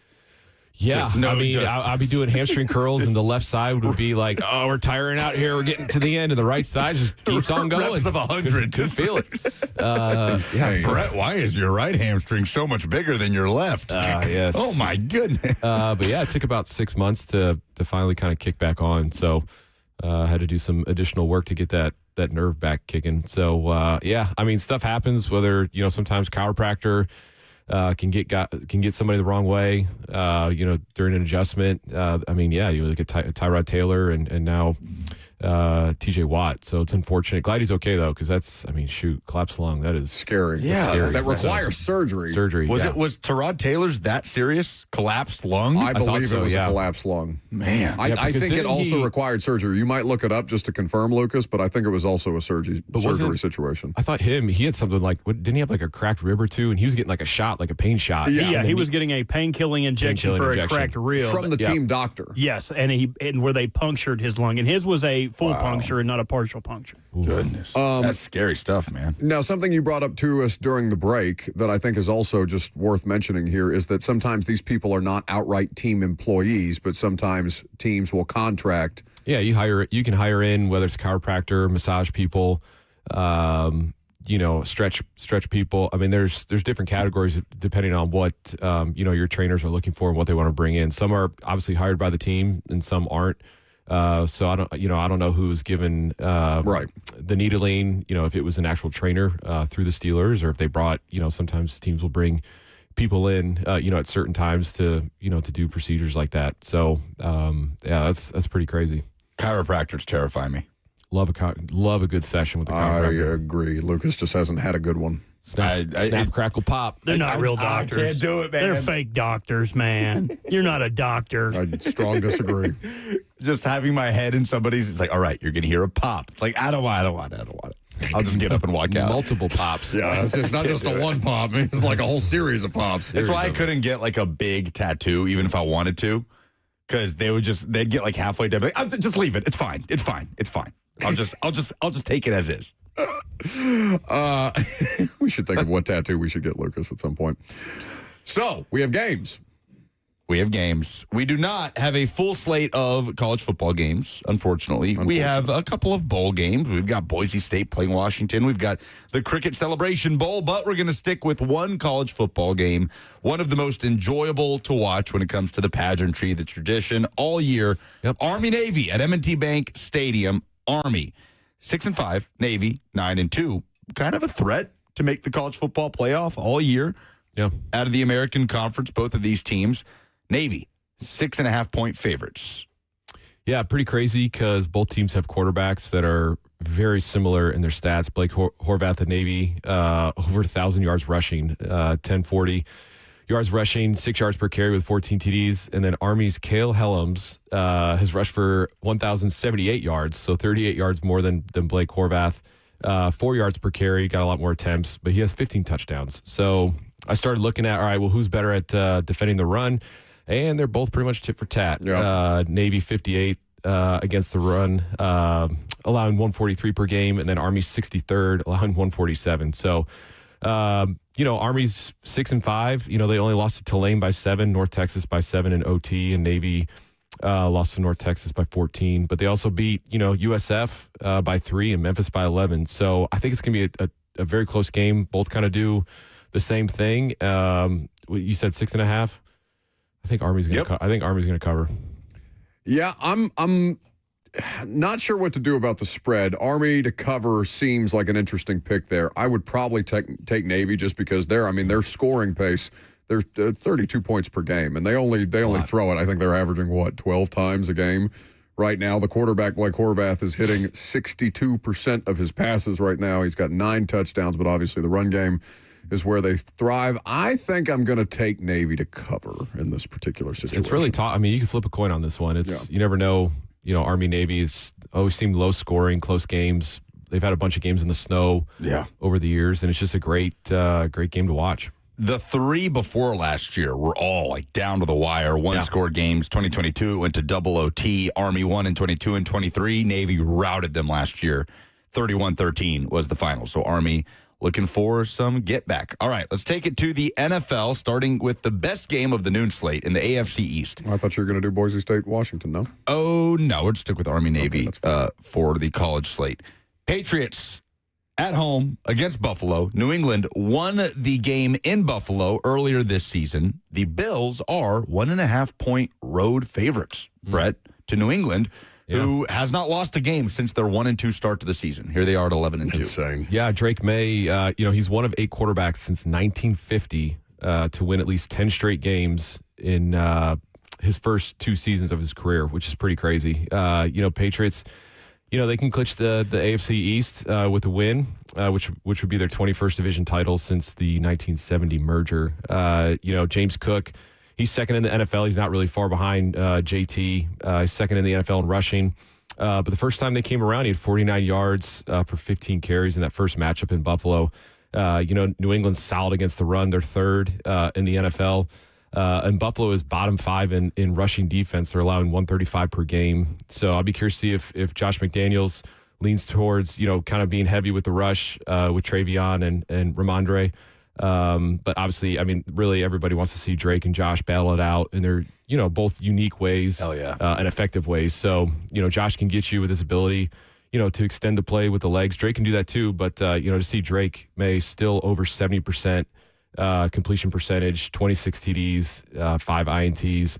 I think this is a huge game for New England in New England. A huge statement. Obviously, they've already beat them once, but I think the Patriots cover. You said Drake and Josh. Yes. Like the Disney Channel show. Your mind, see what's inside. It's gonna take some time to realize. Banger. All the PTSD. I ain't calling you a truther. He had no it's idea. spherical. He had no idea what he did. Me and Lucas immediately made eye contact and said, hug me, brother. Yes, Brett, your analysis was very good, though. It was excellent. Did you, Drake and Josh, Bryce probably missed it, right? No, he's too young. Yeah. We were like dinosaur trains, that kind of, you need something Moana, Frozen, Yeah, now our kids are getting old enough to where we start watching. We would do Sandlot and classics. We got Home Alone coming up here. Elf. Ooh, banger! Just quickly, Vrabel off a bye has a really good record. Josh Allen in revenge scenarios. This is courtesy of CBS Sportsline. He is a perfect 4-0 in the regular season in rematches. He's 2-0 against the Patriots since 2021. 10 games is a crazy streak. They're also coming off a bye, like I said, so Vrabel does have a good winning percentage in those situations. I just can't imagine that they beat Buffalo twice this year. I mean, I couldn't imagine that they win 10 games, but this is the most difficult game that they've played since that Buffalo game. Easily, yeah. Correct. Yeah. Did you call Drake and Josh a Disney show? Isn't it? No. Nickelodeon's finest. How would we have gotten iCarly on Nickelodeon if it was a Disney show? She didn't deserve a spinoff. iCarly was good. You are so wrong. iCarly was good. You have never been more wrong in your entire life about anything. It wasn't just, what's her name that plays Miranda Cosgrove that plays Megan, but the guy that plays, what's his name, Spencer? I'll give you a fun fact. The blonde girl that was like Jenna McCurdy. Jenna McCurdy, that is her best friend, dated Andre Drummond. They were the same age. She was like a 5'2", nothing little girl. Whoa. Andre Drummond, 18-year-old. Andre Drummond is still playing, by the way. And he has a 3-point shot now. It's crazy. I saw him the other day. It's like seeing a ghost in a Leonardo DiCaprio moment. Anyway. Is that like when I saw Kevin Hart and Joel Embiid on the sidelines of a Phillies game, of the NFC Championship game? That is correct. It's the exact same thing. That was good. The Colts are at the Seahawks. Seattle, 13.5-point favorites against likely Phillip Rivers. What was your reaction to seeing? I'm 39. So you are 5 years younger than Phillip Rivers, and here he is. Seems like he's going to start. Brett, yeah, what do you it make sure of this? looks like. I mean, I don't know, man. Insane. That was kind of the talk of our event that we had in Orlando. A bunch of guys, and we just all couldn't believe it because it broke. The news broke of him signing down there. So that was interesting conversations. But, past 5 games, the Colts have struggled on D, 25th in scoring defense, allowing 26.2. For most of those games, they've been without Sauce, Charvarius Ward, DeForest, Buckner. And so clearly no one's been able to really stop JSN. And without those 2 corners, it's going to be even harder. He leads the league in receiving yards, 16 yards per catch, 9 TDs, and he's got 63 first down catches, which leads the league. Which is crazy. Sam Darnold, we've talked about him a bunch this year. He's slipped a little bit from his hot start early on the season, but he's still top 10 in a lot of passing statistics, including an NFL best 8.9 per completion. JT, now we talked about this last week. JT, he's now gone under 100 yards 3 games in a row, and he faces a Seattle D that's 4th in the league, only allowing 91.2 yards per game. Colts, how they've kind of put themselves in a position here, but they sit at 28% chance to make the playoffs, while the Seahawks are obviously almost certainly in, but they're trying to keep pace with L.A. For first place, which that game will be next Thursday night, December 18th in Seattle. So 13.5 is a lot, but I think, the Colts probably going to be pretty one-dimensional. I wish Mike McDaniel had a much better or Mike McDonald had a much better home record in Seattle, but I still think it's crazy. I think they covered this 13.5. I would agree. It's just going to be, if the Colts cover, it will be a triumph for Phillip Rivers. Like that in and of itself is an accomplishment. JT went off. Yeah, I would agree with that. Seahawks 10-3 against the spread this year. I'll take the Seahawks. All right, let's move quickly through Packers -2.5 at the Broncos. Denver also on a long winning streak like the Patriots, but Green Bay road favorites. Yeah, I mean, this one, which team can keep their quarterback upright? Nick Bonito, Parsons, both tied with 12.5 sacks, which is 3rd in the NFL. Denver sits 3rd in NFL in total defense, while Green Bay's not far behind, sitting at 5th. Denver's only allowing 18.1 points per game. Green Bay's 19 points per game. So Broncos also lead the NFL in sacks with 55, which is 7 more than the Falcons. Crazy. Who played last night. So, Falcons have a game in hand, so that number will probably go up. Broncos, they clinch a playoff berth with a win. And obviously they're still in a fight for the NFC North as they play Chicago on Saturday, which is crazy that they're playing each other 13 days apart. Broncos are 3-1 against the spread and outright as underdogs this season, including 1-0 at home as underdogs. So I think the Broncos will cover.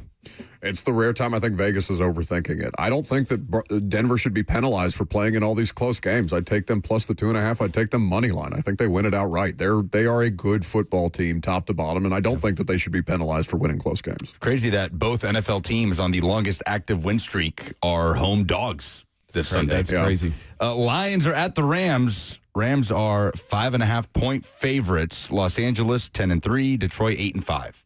Yeah, Lions are in the kind of most to lose, most to gain, as far as this week with 55% chance to make the playoffs, 45% if they lose, and it bumps up to 75% if they win. They're sitting there at that 8th spot, first one out. I love Jahmyr Gibbs, love watching him play. He's 5th in rushing and 2nd in TDs with 13, which is really impressive considering they have a 2-back system. And him and Monty have 20 TDs total, which is great. Not only is he a threat on the ground, but catching the ball, he's got 58 catches for 474 yards at 8.9 per catch, which isn't bad coming out of the backfield. But you can't ignore this Rams defense. They're only allowing 17.5 points per game, and Matthew Stafford, obviously a front runner. Him and Drake May is an MVP candidate. 35 TDs with 14 of them going to Devontae Adams, along with 1,186 of his passing yards going to Puka Nacua, and he's only thrown 4 interceptions all year, and he leads the league in passer rating at 113. So I know the Lions probably need this more, but the Rams are still obviously, that NFC West is pretty competitive right now. So I think I like the Rams to cover this one. I'll take the Rams to cover, too. The Lions gave up almost 420 yards of offense to a Cowboys team that did not have CeeDee Lamb and like a half-checked out George Pickens. So I will take the Rams. All right. The Titans have not won back-to-back games since 2022. They're looking to do that on the road against the Niners. Real quick, Mike McCoy has spoken. Cornerback Jalen Armour-Davis is ruled out against San Francisco. The offensive linemen, Lloyd Cushenberry, Dan Moore Jr., Kevin Zeitler, all questionable. C.J. Ravenel and James Williams Sr. also listed as questionable. So we'll see what the offensive line looks like against potentially future Titans head coach Robert Saleh and his 49ers defense. San Francisco, 12.5-point favorites, Brett. Just a quick aside, I would leave Levin in there at center. But yeah, he played well. He did. It would be nice to see the Titans repeat, 184 rushing yards on 35 carries, long as 65. Most 2 explosive plays were both for touchdown runs by Pollard, which was great because they only allowed, I believe, 62 yards rushing, despite, Shador throwing for 364. But Cam Ward leads the league in sacks with 49, but thankfully the 49ers are 30th in the pass rush win rate. 49ers have covered 4 straight games as favorites, and they still have an outside chance, honestly, to get the NFC number 1 seed, depending on how things go with Seattle. They still play Seattle, and they still got the Bears left on their schedule. So, I think 49ers coming off a bye, sometimes it helps teams late in the year. They get refreshed, recovered, and then obviously sometimes teams come out of a bye and they're kind of slow, and it takes them a quarter or 2 to get going. So it'd be great if the Titans could do what they did, at Cleveland, jump out, get some points, obviously scoring that opening drive, which was very nice to see. But I think the Titans, they covered this 12.5. I don't think I've picked the Titans to cover all year, but I will. 12.5 seems like a big number. Maybe I'm just drinking too much Kool-Aid after the Browns win, but they look like a real football team. I think they can do it against a bad Niners defense. You never know, one win like that and how they played in complimentary football to everybody see it on film as they go over it through the whole week. Hopefully that carries over into the West Coast trip. I like the over too, 44.5. Who wins the Heisman? I'm pulling for Diego.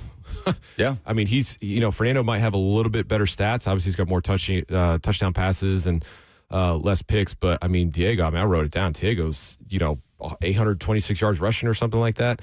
9th or 9 TDs, 10th among quarterbacks. Obviously Julian Sayans, 78.4% completion percentage, which is crazy to his 31 touchdowns and 6 picks. But, I think if you take Diego off that team, they're not what they are. No, not even close. And so obviously being a Vandy, root for Vandy and wanting him to do well, I just don't see why you can't give it to him. Wyatt's convinced he's going to win. I don't know if Jimmy's just hoping and praying and wishing, but he's convinced that the voting in the Midwest specifically is going to be split. Vegas seems to think that Mendoza is the heavy favorite. We'll see. Brett Kern, always a pleasure, bud. Enjoy the football this weekend. Thanks for coming in. Absolutely. I'll take care. We will wrap up the show, get you updated with the latest. Last call for phone calls if you got them. Next.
Last call for phone calls if you got them, though we're about out of time. 615-737-1045 is the number if you want to. Robert is heading out of town this weekend. Lucas, you have no high school football to do. No, I have a free Friday and Saturday. Look at you. At home for the first time since August, early August. Love that for you. What are you to do? Nothing? I don't know. I don't really like it. Oh, really? No. Well, be careful. You say that too loud. Somebody put you to work. I'll head off to San Francisco. We'll do the Fox show from San Francisco, or at least I'll do my half of the Fox show from San Francisco. Fitzy will be in Connecticut. So we'll talk about we'll probably talk a lot about the Heisman Trophy, to be honest with you, tomorrow from 5 to 7 p.m. local time on Fox Sports Radio, which do we have anything going on tomorrow on the Zone? Because that would be on the Zone then, if there is not something preempting us. What time? 5 to 7 p.m.?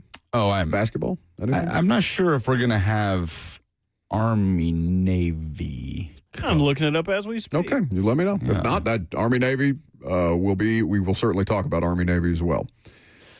I imagine you will lead with this as well. Tennessee has signed offensive coordinator Joey Halzle and wide receivers coach Kelsey Pope to 2-year deals. Pope is adding pass game coordinator to his duties. Chris Lowe reporting all of this. He apparently received interest from several other SEC schools. Joey Halzle will make $1.45 million annually. Pope making over $800,000 in 2026, $850,000 in 2027. So a few staff members that are up that Tennessee fans are awaiting news on, including Rodney Garner, the D-line coach. Mm-hmm. Joey Halzle, $1.45 million a year. I'd be curious to know what the highest paid non-play calling coordinator is in college football. I don't know the answer to that question. Highest paid non-play calling coordinator. That is a good question. I don't know. We will carry the Army-Navy game starting at 1:30. Good. So you can hear Army-Navy tomorrow on the Zone, and then you can hear the tail end of us, I assume, on Fox Sports Radio. So I guess Kelsey Pope did not want to be the offensive coordinator of East Carolina University. Afraid not. That's tough. Still no coordinators over there? None at all? Nope. We have not. And since it's such a small school, anyone who covers it puts any information that's released behind a paywall, which makes me want to strangle you, Steven Igo. But it is what it is. Hoist the colors if you guys are interested in paying $199 a month. How much will Titans fans be actively watching Robert Saleh on the sideline this weekend? Well, I will be actively watching him pregame because I saw a very pleasant exchange with Amy Adams-Strunk and Jim Schwartz in Cleveland. They on the know sideline. each other. Sure. But that's where the vast majority of politics. It's always curious to see which executives from what team go over to the other sideline to chat people up, especially when jobs are up for grabs. So I think Amy and Jim have shared a hug anytime the Titans have played the I'm Browns. certain. But I remember when Ryan Cowden was here, Cowden was always up for GM jobs. You just see him, maybe just stroll over to the other sideline, go say hi to people instead of meeting at midfield. I'll come over to your side of things. So Saleh and Amy and Borgonzi and Brinker have any kind of interactions, which I'm sure they will. It will be worth documenting, and we will do so from not San Francisco, but from Santa Clara. Polls, please. Whoa.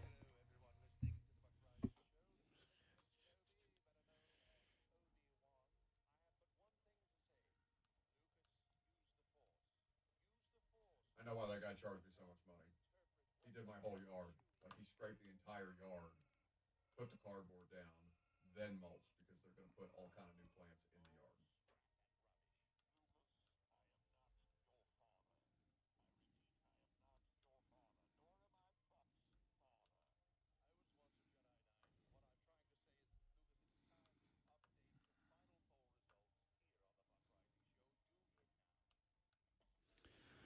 Presented by Two Rivers Ford. What's the most positive story you have seen in sports this week? Karen says the Army-Navy game this weekend, spectacular no matter what. And that was the only response. You don't get any engagement on these.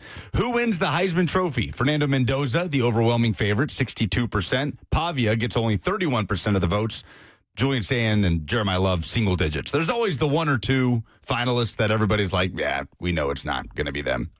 Before you move on, I did find the highest paid non-play calling position coach, and I don't know if he's still going to be retained, but Bo Davis is listed defensive line coach for LSU at $1.25 million. I'd be curious what the highest paid non-play calling coordinator is. Tim Walton at Ohio State, who coaches the DBs, makes $1.4 million. But he's not a coordinator. Correct. So, Google is only so strong. It's not going to discern whether the coordinators call plays or not. Which non-college football playoff bowl matchup are you most looking forward to watching?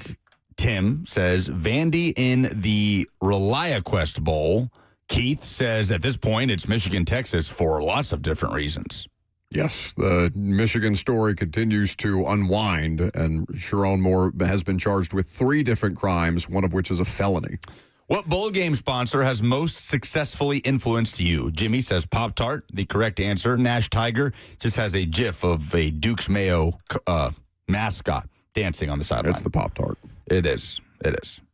Those the polls? Yep. Very good. That's the show. Have a great rest of your weekend. I will talk to you Sunday afternoon. I'll check in from Santa Clara with Brent and Blaine on the Lee Company Countdown to Kickoff. We'll do the game. We'll come back on Monday morning. See what happens then.